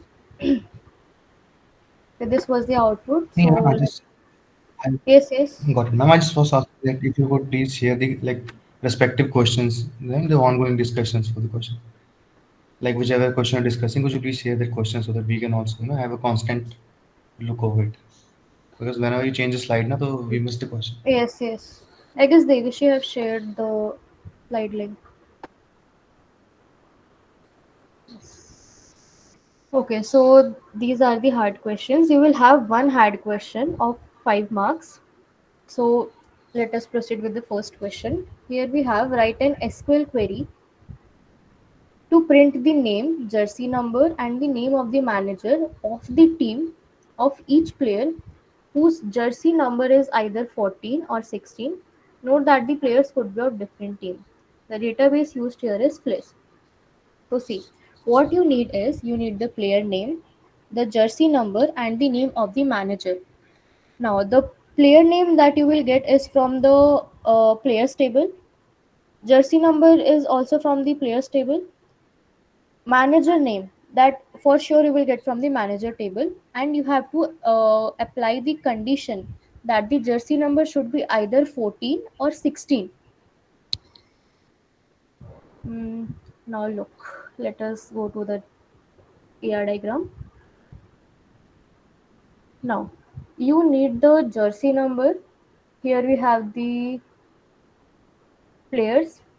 In the players table, you have player ID, name, DOB, and the jersey number. You need the name and the jersey number, and you also need the managers. Now look, here you have the manager ID and the team ID. So what you have to do here is, we are using three tables, that is managers, teams, and players, because there is no direct connection between manager or players. So you have to go like to some table to there. So here you have the players, teams, or managers. If you want, um you can directly do with the team ID as well. Players and team ID. I know there is no connection, but it won't give a wrong output. See, here we have. Here you have like use three tables, but you can do also with the managers and players. But avoid to do that because it might result in internal error or something. So try to use whatever connections it or whatever ER diagram is given to you, go according to that only. So here we are using three tables, that is managers, players, and team. So what here we are doing, we are using the inner join. You can even use natural join here. There is no like restrictions to use inner join only. So what we are doing is we need the name of the player, we need the jersey number, and we need the manager name. So those three things are written in the select command. And from where do we need? The player name will be retrieved from the players table, and jersey number will also be retrieved from the players table. So we have written from players of P. This is aliasing.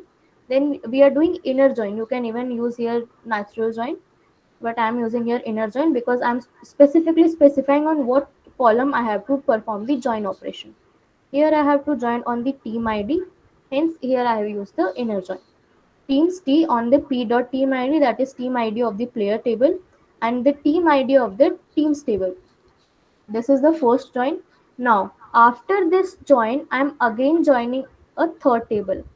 So please make sure that in the hard table or hard questions, you might have to perform 3 to 4 joins. Okay. So again, I'm doing the inner join on managers M on T dot team ID and M dot team ID. T is the team ID of the teams table and M is the team ID of the manager table. Here. On what I have performed, first I have joined the players table and the teams table. So I have performed the join on the team ID and the team ID of both the tables. After joining these two, I am performing join with the managers table using the team ID column only, that is t.team ID and managers.team ID. Now I want to make sure that the jersey number should be either 14 or 16. So I will just write where the jersey number is equal to 16 or jersey number equal to 14. You can also write like jersey number in 14 comma 16. Should I run this one? Let me wait. This is place database.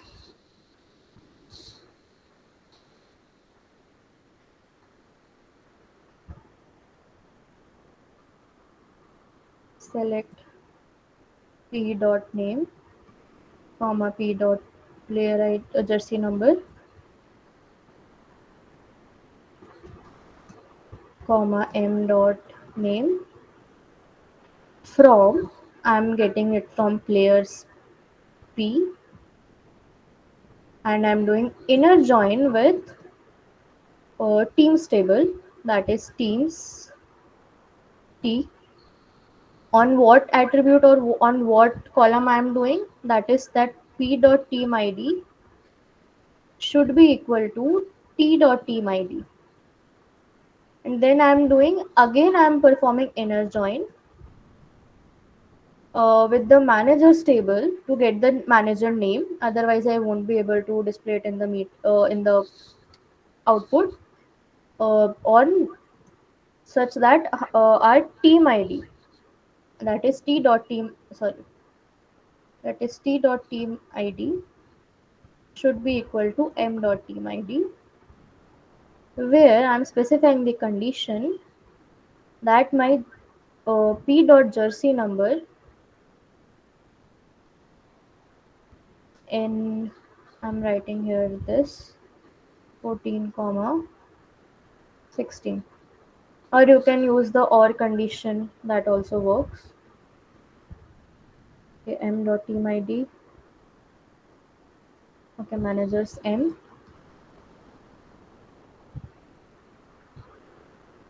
See, I have got the output. Even if I replace this where condition with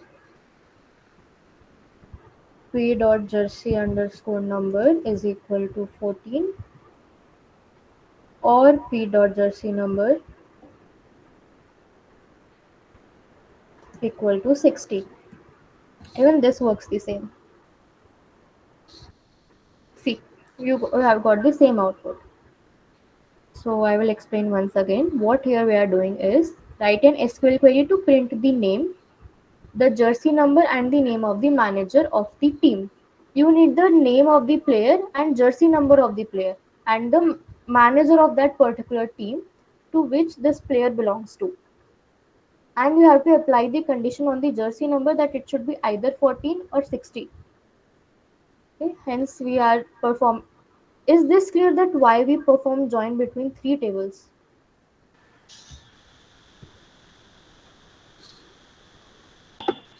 Yes, it's key. Okay. If like you had some connection between players and managers in the AR diagram itself, then there wasn't any need to do the teams join to join the teams table. But here, as there is no connection between these two tables, hence we are going to the managers table via the teams table, where we are displaying nothing from the teams table in our output, but we need that particular table to access the managers table. Okay.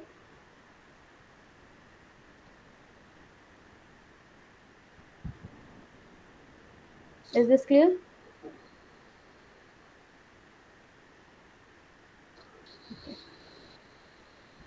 Moving further, this is the question that was asked in my OPPE. So write a SQL query to find the title, date of issue of the books issued by the students whose first name starts with S and from department mechanical engineer or computer engineering. The database used here is list database. So what you need is you need the uh, title, find the title, you need the date of issue by the students whose first name starts with S. So here you need to, it is only given that it should start with S, so you need to use the while character. And you have to specify the department, that department should be mechanical engineering or computer science. So you need the title, date of issue. So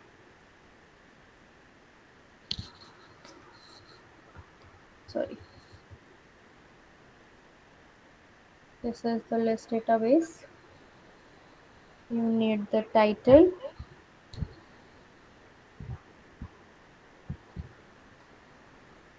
of the book. This is title of the book, and you need the date of issue. See, you cannot directly go to the date of issue that is in the book issue table. You have to go through the book copies table. It is same as like what was in the previous question. This is same. Okay. So here you have like ISBN number. You have to join these two table based on this particular column, and then join this table based on again accession number to get the date of issue. Okay. And you need department as well, if I'm not wrong. Yes. Yes, you need the department as well, and you need the student name as well to for comparison. So here, sorry. So here we are joining at least see 1, 2, 3, 4 tables. Now see you need what, note somewhere that you need that title, date of issue, name for comparison, and department for comparison. We have got title here, we have got the date of issue here, and we need name. So you will get the name from the student name here. Here you have the student name, and you need the department is here as well. But you cannot like join these two table directly. You need to go through the members table. So what we are doing first, we are joining the book catalog table with the book copies. Then we are joining the book copies table with the book issue table. Then we are joining the book issue table with the members, and then we are joining the members table with the students. Expect these type of questions in your questions, hard type of questions, because they will at least ask you 3 to 4 joins. So 1, 2, 3, and 4 joins we are performing. See, here is the query. Now it will be yes. Anyone have any doubt?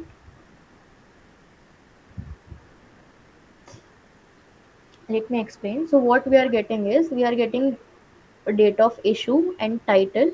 We don't need S dot department code. I just use that for like debugging purposes. Then from first you are doing book issue and book catalog, book copies, members, and then students. The pathway I showed you, that why we are using these tables only. Now we are specifying here condition, that on what condition or on what column we are performing the join operation. So first we are doing book issue as BI, book catalog is as BC, book copies as B, and members as M, students as S. These are the tables that we are using. Now book issue and book catalog are joined. No, book issue and book copies are joining. We are joining based on the accession number. Then we are joining this B, that is book copies, with book catalog based on ISBN number. Then we are joining the book issue and the members based on the member number, and M dot roll number, that is member dot roll number with the student dot roll number. The sorry, you can write any statement anywhere. There is no particular order. If you want, you can first perform the join between these two, then these two, then this two, and then these two. There is no particular order to write these statements, as you are not using inner join or natural join. If you are using inner join, then it is then you have to follow specific order to perform the inner join. I will show that also if like there is some time. And at last we are applying two conditions that was given, that the name should start with S, that is S%, because there can be multiple characters after S. Please pay attention that here it is specified capital S. So make sure that you use your capital S only. And then we are doing department code in ME or CS. Okay. So here it Uh, is. Yes. so they asked in a question that department should be mechanical engineering and computer science. So what if we don't know the department code, and I think we need to join one more to the department table to get the department name, right? See, this is department code. Department code is a string format only.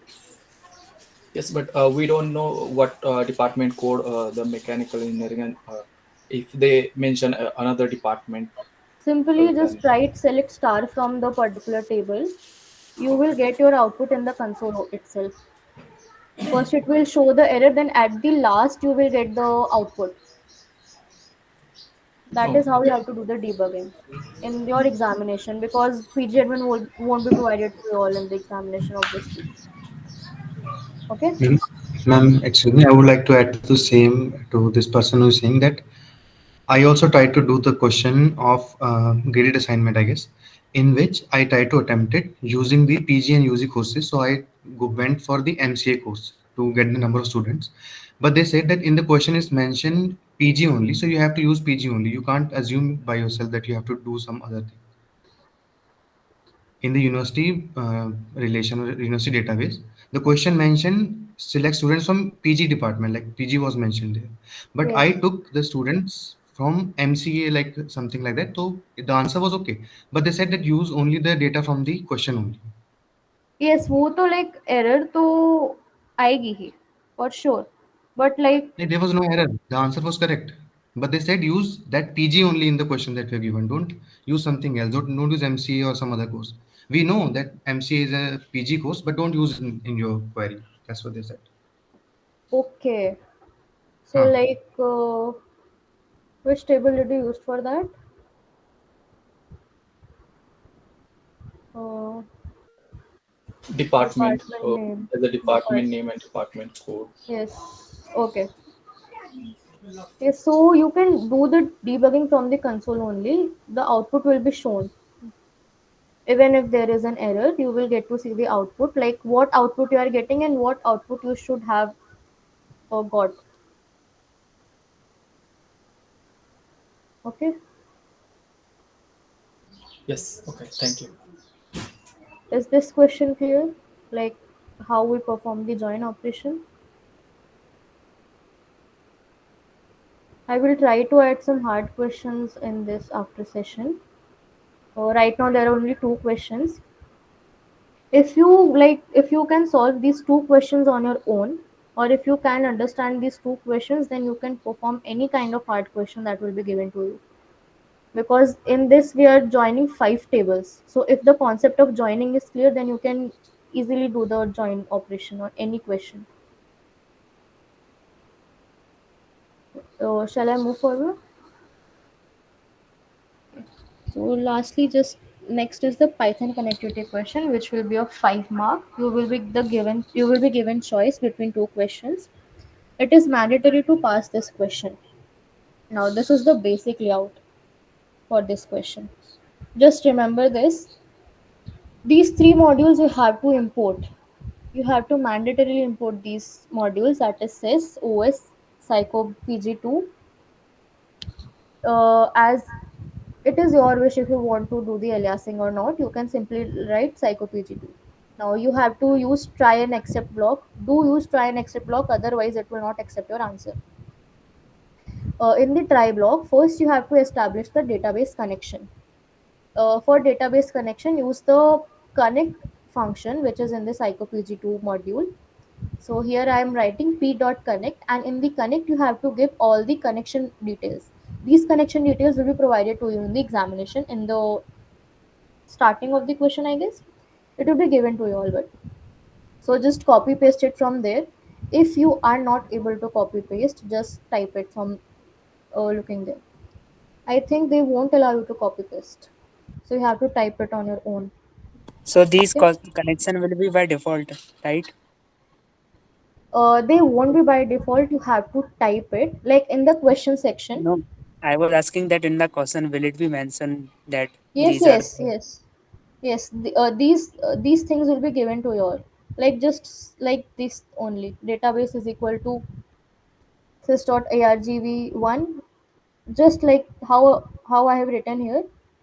Like this only you will be given. Ma'am, can you solve the POQ? OPP. Yes, yes. I have to like use. I'm just showing you the layout that will be used in like every question. So just remember this layout. So first you have to create a connection variable. The connection variable is created to connect your Python program with the database. So here you have done the connection. Then we are creating a cursor. Cursor is done to interact with your database to perform some queries. So here you have to do a cursor based on the connection you have created, that is con.cursor. Cursor is again the inbuilt function. Then you have to write a SQL query. SQL query will be like based on your question, whatever question you are given. Based on that, you have to write the SQL query. Then you have to execute that query with the help of the cursor you just created. And then you have to fetch the data from the particular cursor. Now there are two functions to fetch the data, that is fetch all and fetch one. What the fetch all does is it fetches all the data. Suppose if you write some SQL query and in the output you are getting 5 rows, so it will get all the 5 rows in the data variable in the form of a list. But if I write here fetch one, so fetch one will get only first row, only the first row, only one row, as the name suggests, and it will store it in the data variable. Now after, according to the question, you can do whatever you want with the data as the question has mentioned. Then after displaying your output, close the cursor connection and the con object. At last you have to write the except statement for exception handling, exception and p dot database error as e, print e. These all things will be same for every question. So just the things that you have to change here is the query and this thing. All other things are same. Okay. And here you have to, like, after importing, you have to read something from the text file. That text file will be provided to you. Is this clear, the layout or template of the connectivity question? Okay. Moving further, this is a PYQ. So what this question says is, you have to write a Python program to print the ISBN numbers of books which are published in a given year. Here the year is obtained as the value of a function Lx given after the sample output at x. Now what it is saying is, till here, that you have to print the ISBN numbers of the book which are published in a given year. To get the value of the year, you have to use this particular function, that is L4x equal to 2000 plus 4 into x plus 4.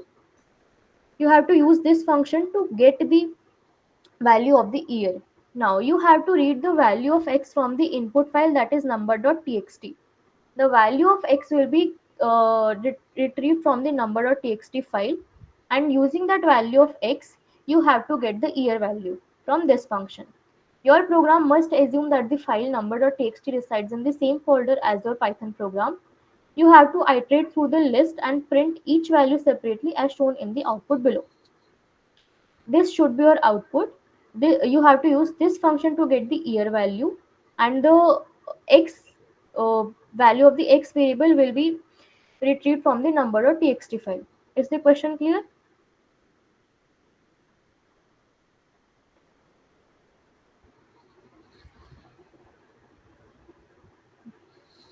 Okay. So now this is the solution. First I will explain you, then I will try to execute it for you all. So first, see, this import statement is same as what I have shown in the layout. This try block is same till here. This cursor and connection close is same, and exception part is also same. Only the query and what you have to do with the data and the reading the text txt file is different for every question. Otherwise all other things are same. It is not a complex code. These 4 to 5 lines will be given to you all. Just you have to remember the two functions, 2 or 3 functions, that is connect, cursor, fetch all, and to close it. Okay. So now let us see what we are doing. First of all, to get the data from the text file, you have to first of all open it. It is simply like a book. If you want to read from a book, you first have to open it. Otherwise, you cannot read. So here we have like this open function to open a file, and here we are specifying the mode. R means you are opening the particular file in the read mode to get the data from it. Now we are using read function. What read function does it? Sorry. Read function reads all the data from the particular text file. So it will read all the data from this text file. Now this text file is stored in an object f. So using that object, we are performing the read operation. And the data that is returned by this particular read function is stored in the n variable. Now, what in this, you have to assume that x is a single value, x is a number, but the read function, what it does, it will read all the data in the string format. So you cannot directly perform like uh, mathematical operation on a string variable. So what here we are doing is, first we are converting what we have read from the file to integer. So here we are doing int of n. So this is the function that is given us in the question. See, 2000 plus 4 into x plus 4. So here we are storing that thing into an variable called year, into an variable called x, and we are doing 2000 plus 4, and we are this is what we are doing, converting the string into int to get correct answer. If you like simply write here int, then it will throw an value error. Okay, a data type error it will throw. This will return an year. Now, in the try block, this is the connection of the database. Python with the database connectivity. This is what we are doing. We are creating a cursor, and this is the query. Now, what you need is you need the ISBN number of the books which are published in a given year. So, just a simple query. ISBN number is in the book catalog table. See, here we have ISBN number which is in the book catalog table. So we will get the ISBN number from the book catalog table and year also from the book catalog table. So let's go back to our question. Oh, here. So what we are doing, we are selecting ISBN number from the book catalog where year is equal to. What here we are doing is we are using string formatting. Now why do we need to use string formatting? If you directly write here year equal to X, it will consider it as a value. It will not like dynamically or insert any value to that particular position if we simply write year equal to X. But we want the value of X to be dynamically inserted into this position. Hence we are using this format function. What it is doing it, here we have the string, and where we want the value to be dynamically inserted, there we are writing curly braces. Now in the curly braces, the X value will be dynamically inserted. So whenever you change the value of X, the changes will also be made. So format X is a inbuilt function that is used for the string formatting. Is this part string formatting part clear? Because this will be used in almost every question, string formatting.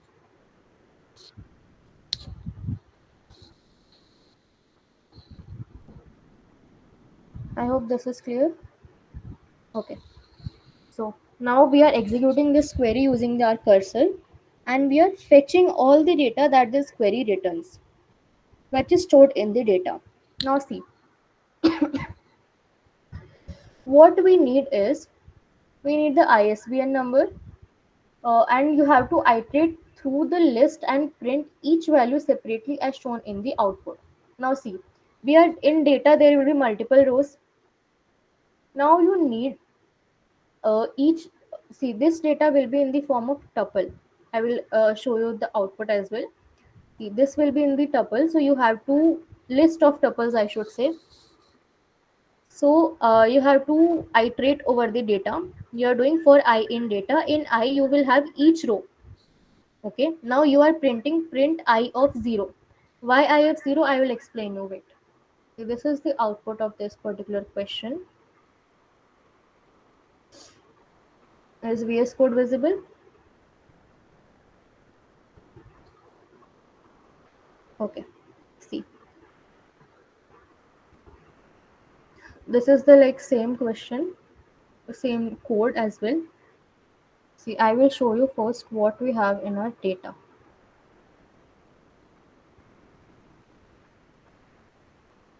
Wait, I have, see, this is what is stored in the data. Okay, this is what we have in the data variable, and in the question it is given to us that you have to iterate over the list and separately show each thing in the output. So here you have the list and you have to iterate over each thing. So in the list you have a tuple. This is one tuple. It means it is one row. You might have other tuples as well that correspond to other rows in the your result. So what we are doing is, if we simply print here I, so what it will print rather than I of 0?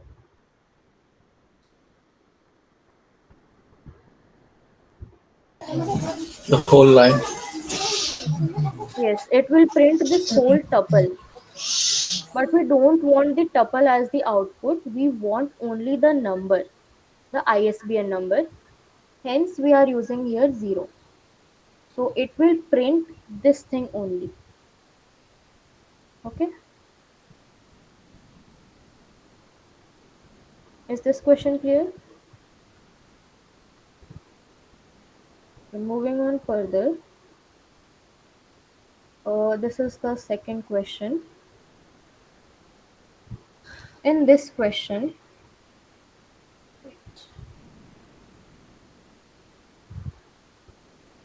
In this question, you must write a Python program to output the name of the main referee for a given match date. So you have to, in the output, you have to show the main referee for a date, for a match date that will be given to you. The input to the program is the file name date.txt that has the match date as the first word in the file. See, it is specified that there is only one date that is in the file. Your program must assume that date.txt resides in the same folder as your Python program. The output name has to be formatted as follows. These are the formatting steps that you have to keep in mind while writing your code. The last the last name is displayed followed by the initials of the first name, then a full stop, a space, and then the initials of the middle name if the middle name exists. Sorry. So what we are followed by a full stop. For example, if the name of the main referee is Kennedy Sapam, the output should be Sapam K dot. So what we are doing is first we are displaying the last name, then we are displaying the initial letter of the first name and then middle name. If the main referee name is Asit Kumar Sarkar, the output should be Sarkar, then the initial of the first name that is A, and then the initial of this middle name that is K. Question is clear? Okay. So this is the code for this. So first of all, let us see what you need. You need the name of the main referee and the match date.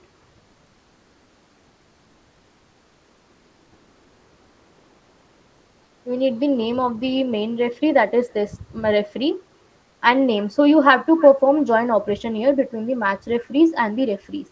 Here is the referee corresponds to the main referee, and uh, this match referees table has ID of each referee. So you have to perform join on this referee column and referee ID column. Then you will be able to retrieve the name. So let us move to the solution. See, this is the solution. Again, you will open the data.txt file. Here I have not specified the mode. If you do not specify any kind of mode, then the default will be the read mode. And we're reading the data from the sorry, reading the data from the date.txt file.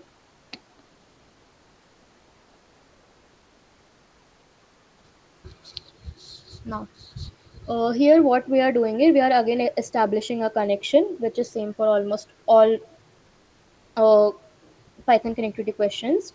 Then you are creating a cursor that is con.cursor, and you are writing here your query. The query is what you are doing is you need r.name, that is you need the name of the referees which is in the referees table. Referees are, we are joining with the match referees whose alias name is mr. On referee id and mr.referee, I showed you this, that why we are doing this join matches on okay, we are doing match on we are doing join on matches table to get the match date or match number. See, we are doing the matches. Referee join matches m on m dot match number and mr dot match number. This is the common column that both the tables have, where the m dot match date should be equal to this parenthesis. Now I just explained you in the previous question that why we are using string formatting here, because we want the data to be inserted dynamically. Hence we are using the string formatting here. So this query is clear. We use the matches table to get the match date from that particular table, because match date is not present in the match referees or referees table. So now we are executing this particular query and fetching all the data and storing it into the res variable. Now, see, we are doing for I in res. We are iterating and storing the sorry, just a minute.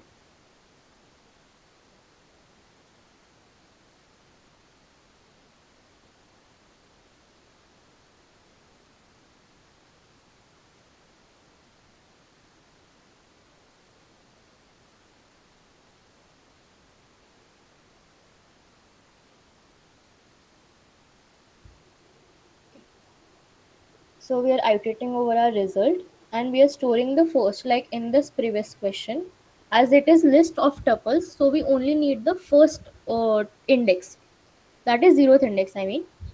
So we are storing that thing in a variable called a, which has the zeroth index value, and we are splitting it by space. I will show the output of this as well. What we are doing here is, we need, see,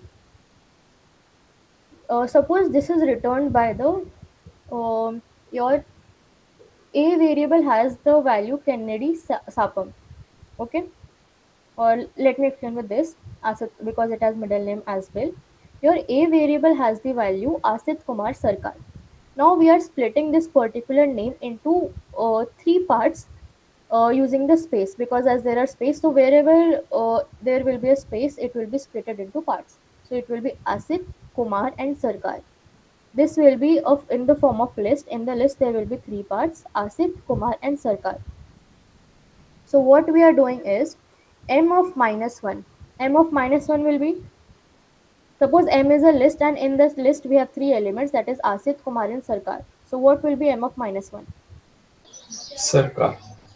Yes. So Sarkar will be, because we need the last name as the last name first in our output. So we will display this as it is.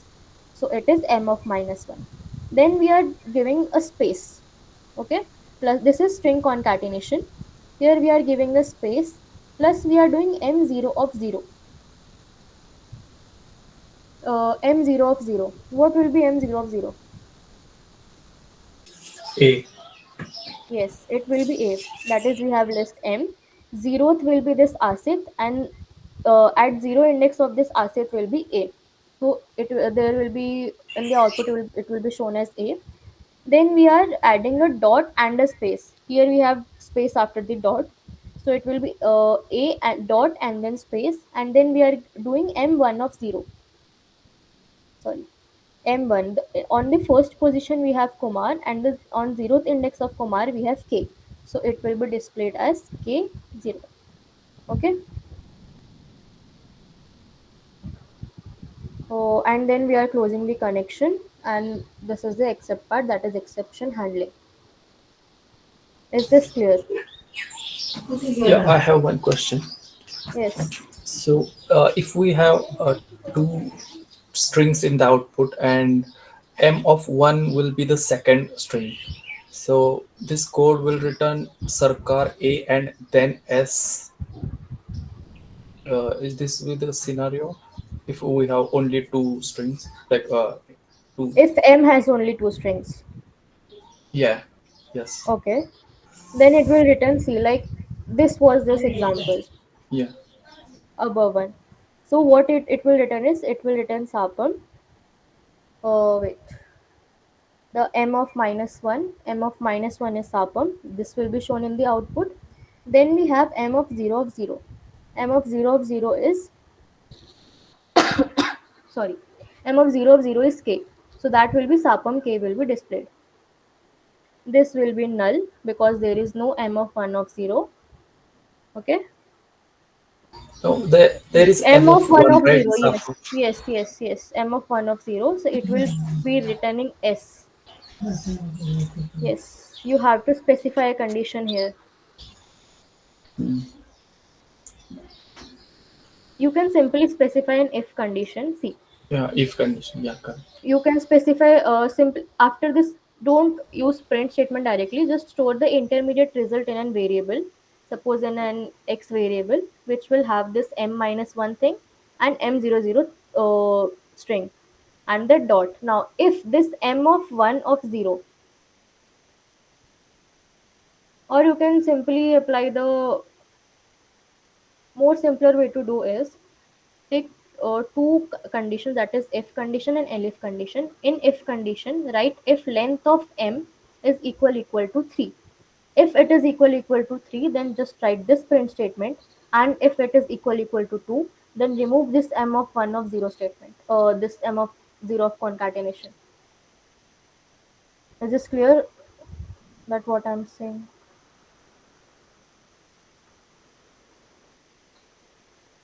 Yes. Anyone have any doubt?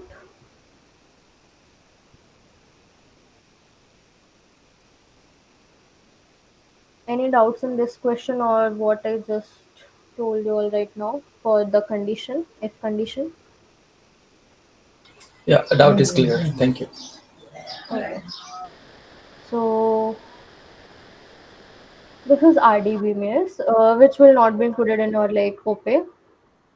So with this, we have finished with the session. But can you show that running of that Python code once? Yes, okay. Which I don't have the edit access.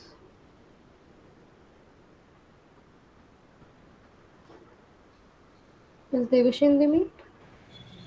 Yes, she'll be shortly providing you with the edit access. Okay. Meanwhile, we can do the moderate questions, the three moderate questions remaining, right? This Ma'am, how was to identify which join I should use in the questions? which join you have to use. Okay. Wait.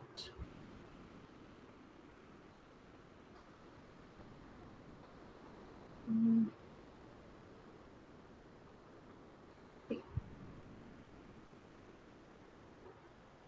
Most probably you will be using inner join only, inner join or natural join only.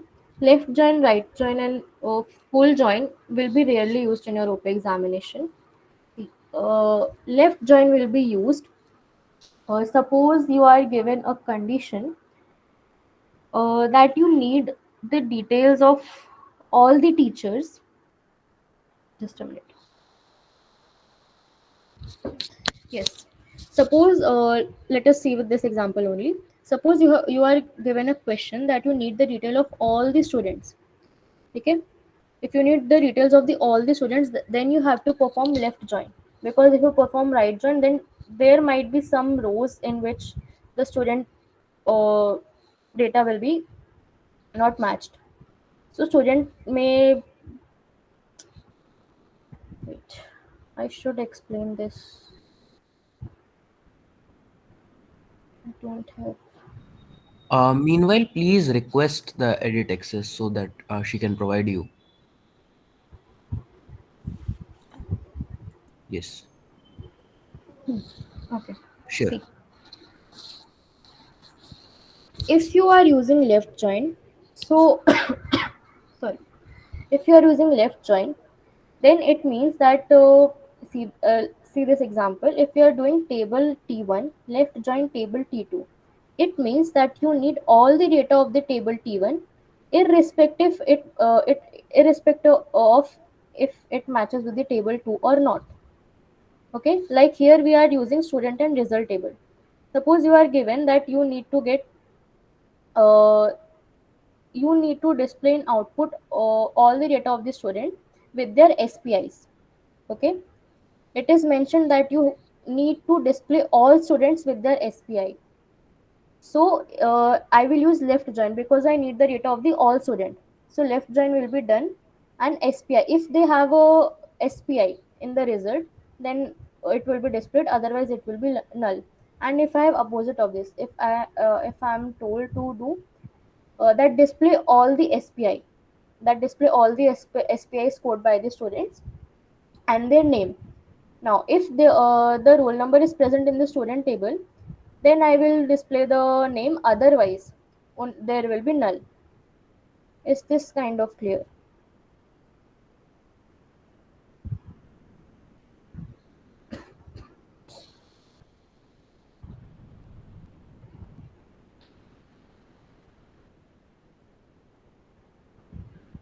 See, if you like write student left join result and you write result left join student, sorry, result right join student, both will give the same output.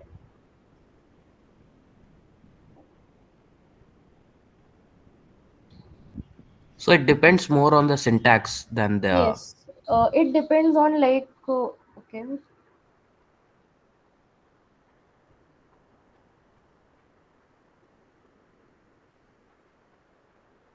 I think refreshing would do the work.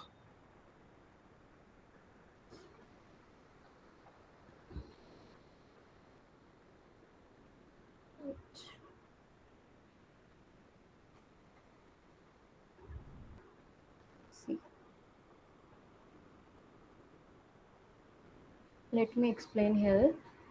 See, if I write student left join results, it means that all the data in the student table will be included in my output. Is this thing clear?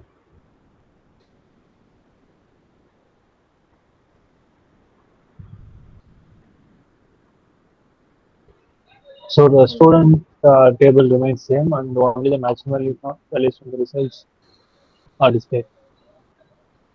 Sorry, your voice is not clear actually.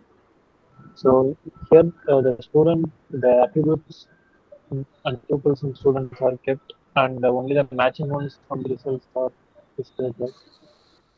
Yes, if there are 10 rows in the student table, then all the 10 rows will be displayed in the output. And if there is no matching result in this results table, then those particular cells will have null value.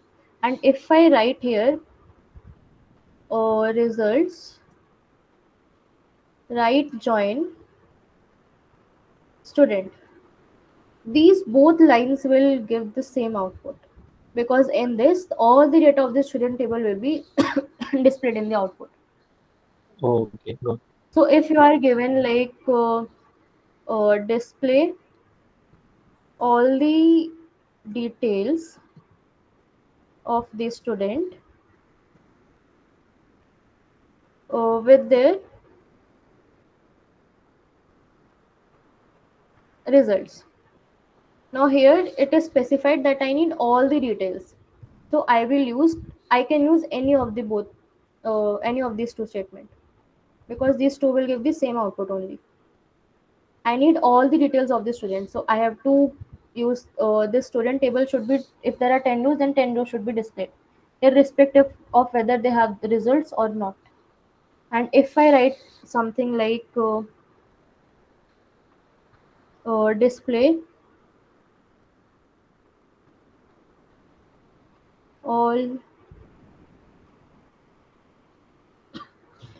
display all SPIs of student with their name. Now I have to print all SPIs or all results, you can assume. If I have to display all SPIs, and I have to write like results left join students or students right join result. These two will give the same output. In this, all the data of the result table will be displayed in your output. So I need all the SPIs. It means I need all the results.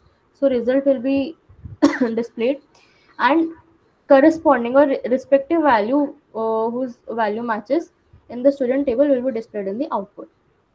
Otherwise, there will be null values if it does not match. So is it clear when you have to use which thing or which command? Yeah, I'm clear about right and left join. What about inner and outer join? See, now in inner join, if you don't want null values in your output, then you will use inner join, because it will match only when there is some value. See, uh, I have used inner join somewhere. See, this is a kind of inner join only. Wait, So normal right join and left inner. join or inner join. See, if you use left or right join, it might give you some cells where there is null value. But if you don't want null as a result, then you will use inner join. Inner join never gives you null in your Okay. output. And same for outer. Outer will also give you some null values, but there will be no data loss. What do you mean by data loss?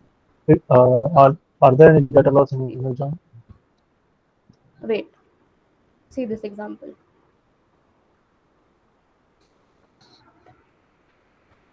Here we have left join. In left join, what we are getting as output is 101 and 102. Here we are missing the data of 103 roll number. Yeah. Is it correct? Yes. So there is a kind of data loss. Now in right join, what we are doing is we are getting 101 and 103 as the output, but we are missing the details of the 102 roll number student. Is this clear? Yeah. Now in full outer join, what we are doing is we are getting details of all the students. That is 101, 102 and 103. So there is no data loss. But still we have null values in our output. Yeah. That is good. So there is no data loss if you use full outer join. There will be like, I don't think so. You will be using left or right outer join. Most you will be using inner join or natural join only in most of our Natural questions. drawing is similar to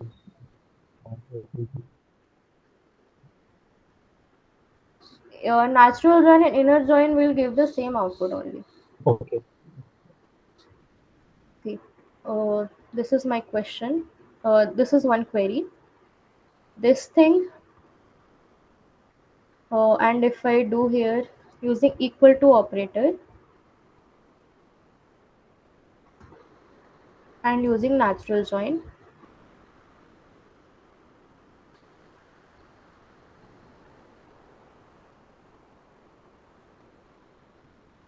these three queries will give you the same output only. The difference is here. The difference here is if you are using inner join, then you have to specifically use the on keyword to specify on what column you are performing the join operation. For this is joining using the equal to operator. What it does is first it will do the Cartesian product, then it will perform the condition. Wait, here there will be where condition. Then it will perform the where condition, and then it will do the like perform other conditions on that particular result.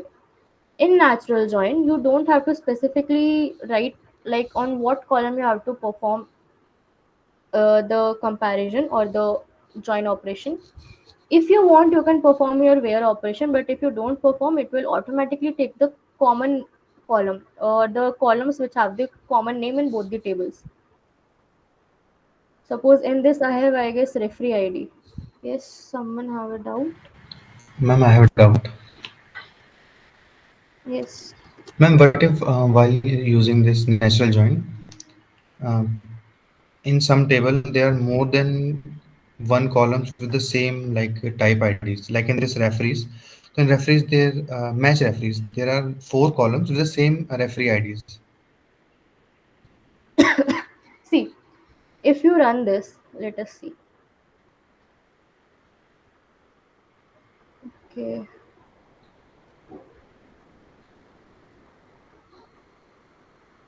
Syntax error near and okay, you need to specify. See, why I'm getting error here is in the database there is no column named referee in this table, or there is no column named referee ID in this table. Hence, it is throwing the error. So, if in these cases you have to specifically specify here where condition. Okay, like see because there is no common column name. Okay, I guess it will work with team ID. Or if I do with So can we use on with this natural join? no, you have to specify where condition on or there is column function. I guess if I'm not wrong. Let us try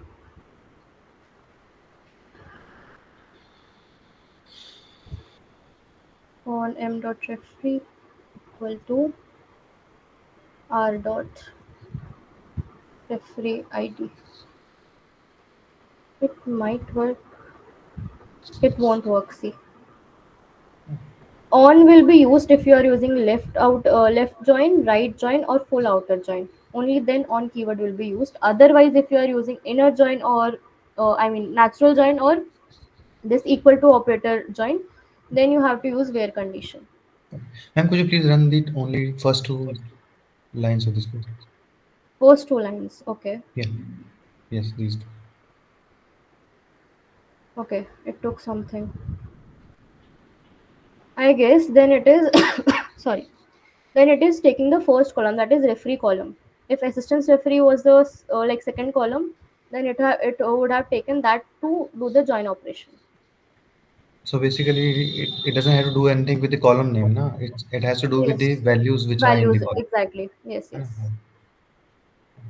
ना? Any column. So that's why I'm saying that if I do it without any condition, where condition, so it will give me error, no? Like if I have to find the fourth referee, so that would be an error, no?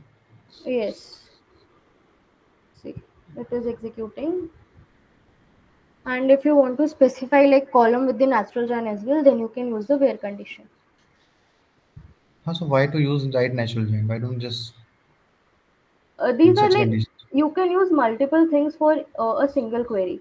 There are multiple ways to write a single query. You can use left join, inner join as well. Now in natural join, what the thing will be? In natural join, there will be no null values. But if you use left or right join, you might get some null values. So if you don't need like null values, so use inner join or natural join. So I cannot use inner join on tables which have more than one similar type of data types in the different columns, right? You can use because you're specifying your own condition now. And that is for the inner join, ma'am. My point is about natural join. Like it is like same thing now. When if I have to use where with the natural join, so it's same like cross product and then the condition. Why to use the natural join? Na? Match referees M, comma referees R, and then where. That will also work. Why do you have to put Yes, the extra? see. How I the have why do you written have to here. put the extra effort? See, why? See, if I want to suppose, if I want to join on the assistance referee, Hmm. here by default it is taking referee, that is okay. But if I want to join on the assistant referee, so Hmm. I can use either natural this equal to join, or I Right. can use natural join. Here I will just simply write assistant referee underscore one equal to r dot referee id. Okay. So technically, matlab, if there are Yes, only one semi matching काम column, है. then I must use natural join na, in those Yes, cases. yes. Like if you don't want to write this where condition explicitly, like So that will only compare with the referee of the yes. match. Yes, please. I will quickly execute the Python code.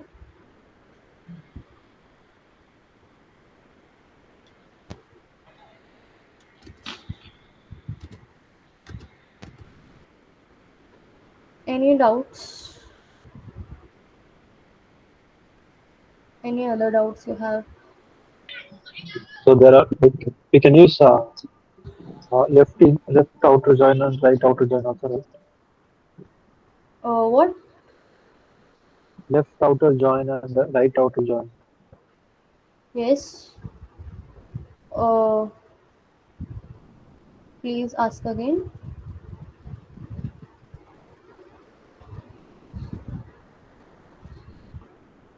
Hello. Actually, you are not clearly audible. Okay.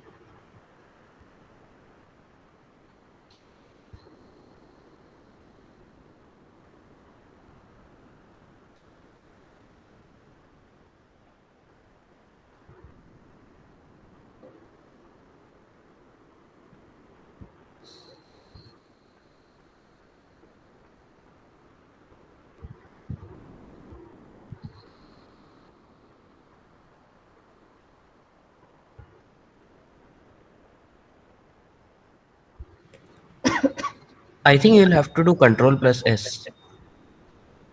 I did. C for template.py. Oh, okay. Template.py. I'm not executing template.py. See problem that you can check there. Okay, wait.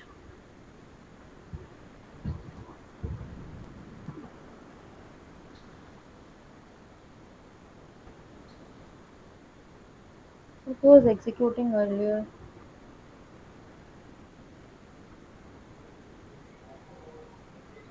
Okay, wait. Presentation is correct. Wait. I have to specify.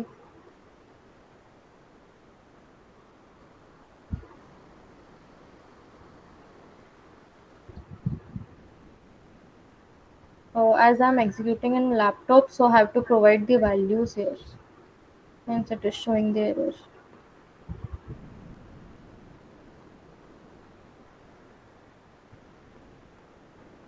No module named.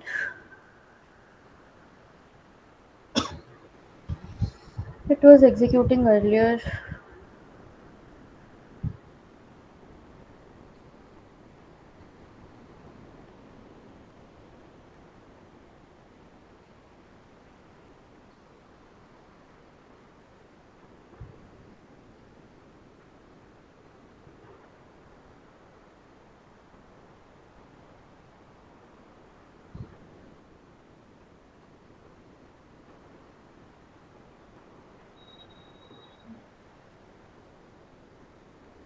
Referees does not exist.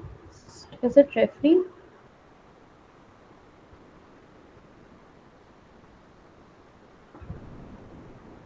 It is referees. Where I am using plus. See, this is the output. Okay.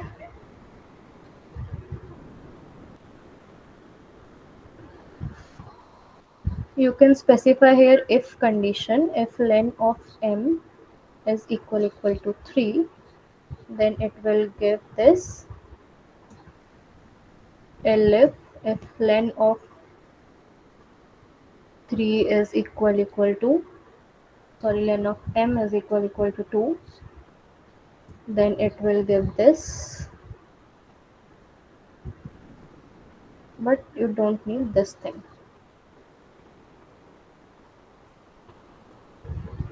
Else you will just return print of m minus 1 because it means like there is only first name. So ऐसा case है नहीं.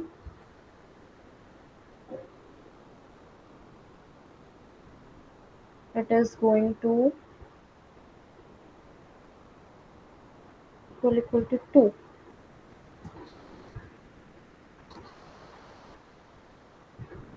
So why wasn't it working earlier? See, it is working. What is happening here is, see, in the m I have specified here date, that is 2025-21. Now here, in this m I have the name of the particular referee. So in the list I have Sumanta Datta. In output I should get Datta space s dot, as there are only two names. That is first name and the last name. Now, if length is equal to 3, this is what I was. Just a second. Yes, it is correct. This is what I had written earlier, but see, this is giving me not a good output, or I should say, not the correct output. See, here I was getting that datta s dot d dot, but I should not get this. As it Because was. D stands for Datta Yes, itself, right? exactly. If there is d dot, then it should specify the middle name, not the first name. Wait, not the last name. Sorry, but there is no middle name for this particular person. Hence, it should go to the LF, where we are only getting the last name and the first name. Okay,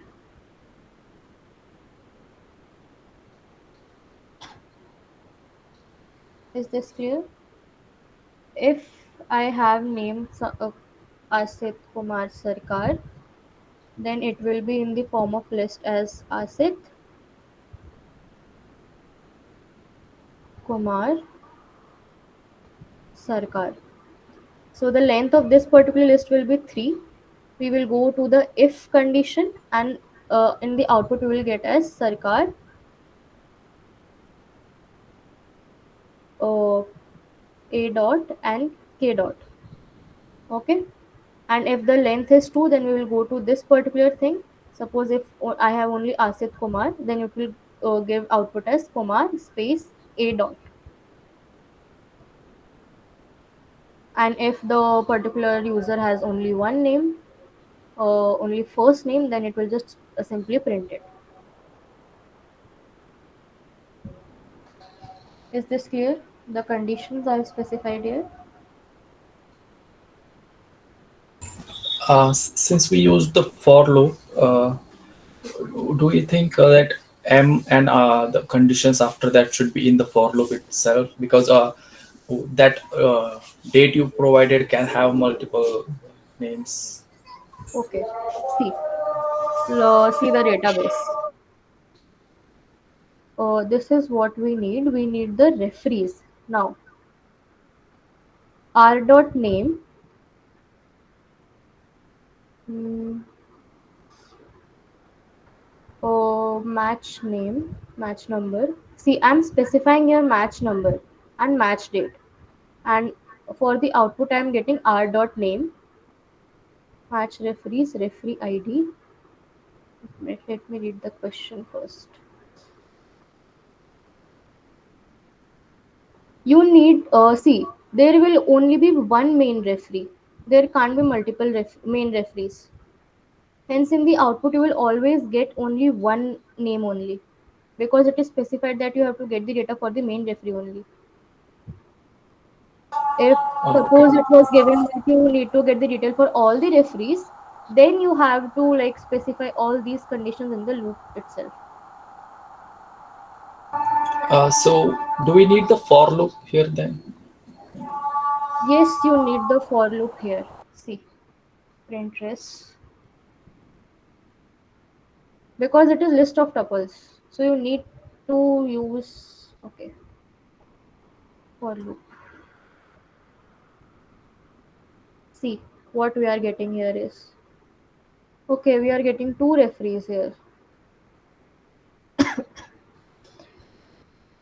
So you need to get this thing into loop. But like in the portal, this was the correct solution. This thing was not inside the loop.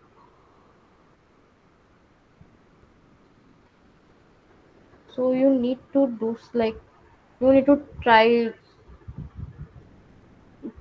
work on trial and error basis in some cases. See, if you run here, then it will give output for each one. See, this and this. Okay, depends on what you need in the question.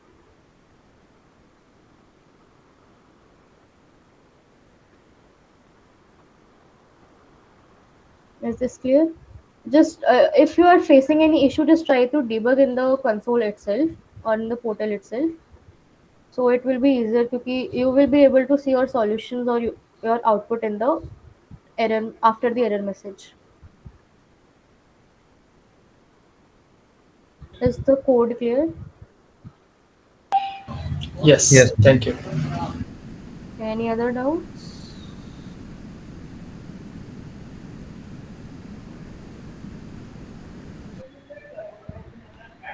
Can we stop the recording then? Yes.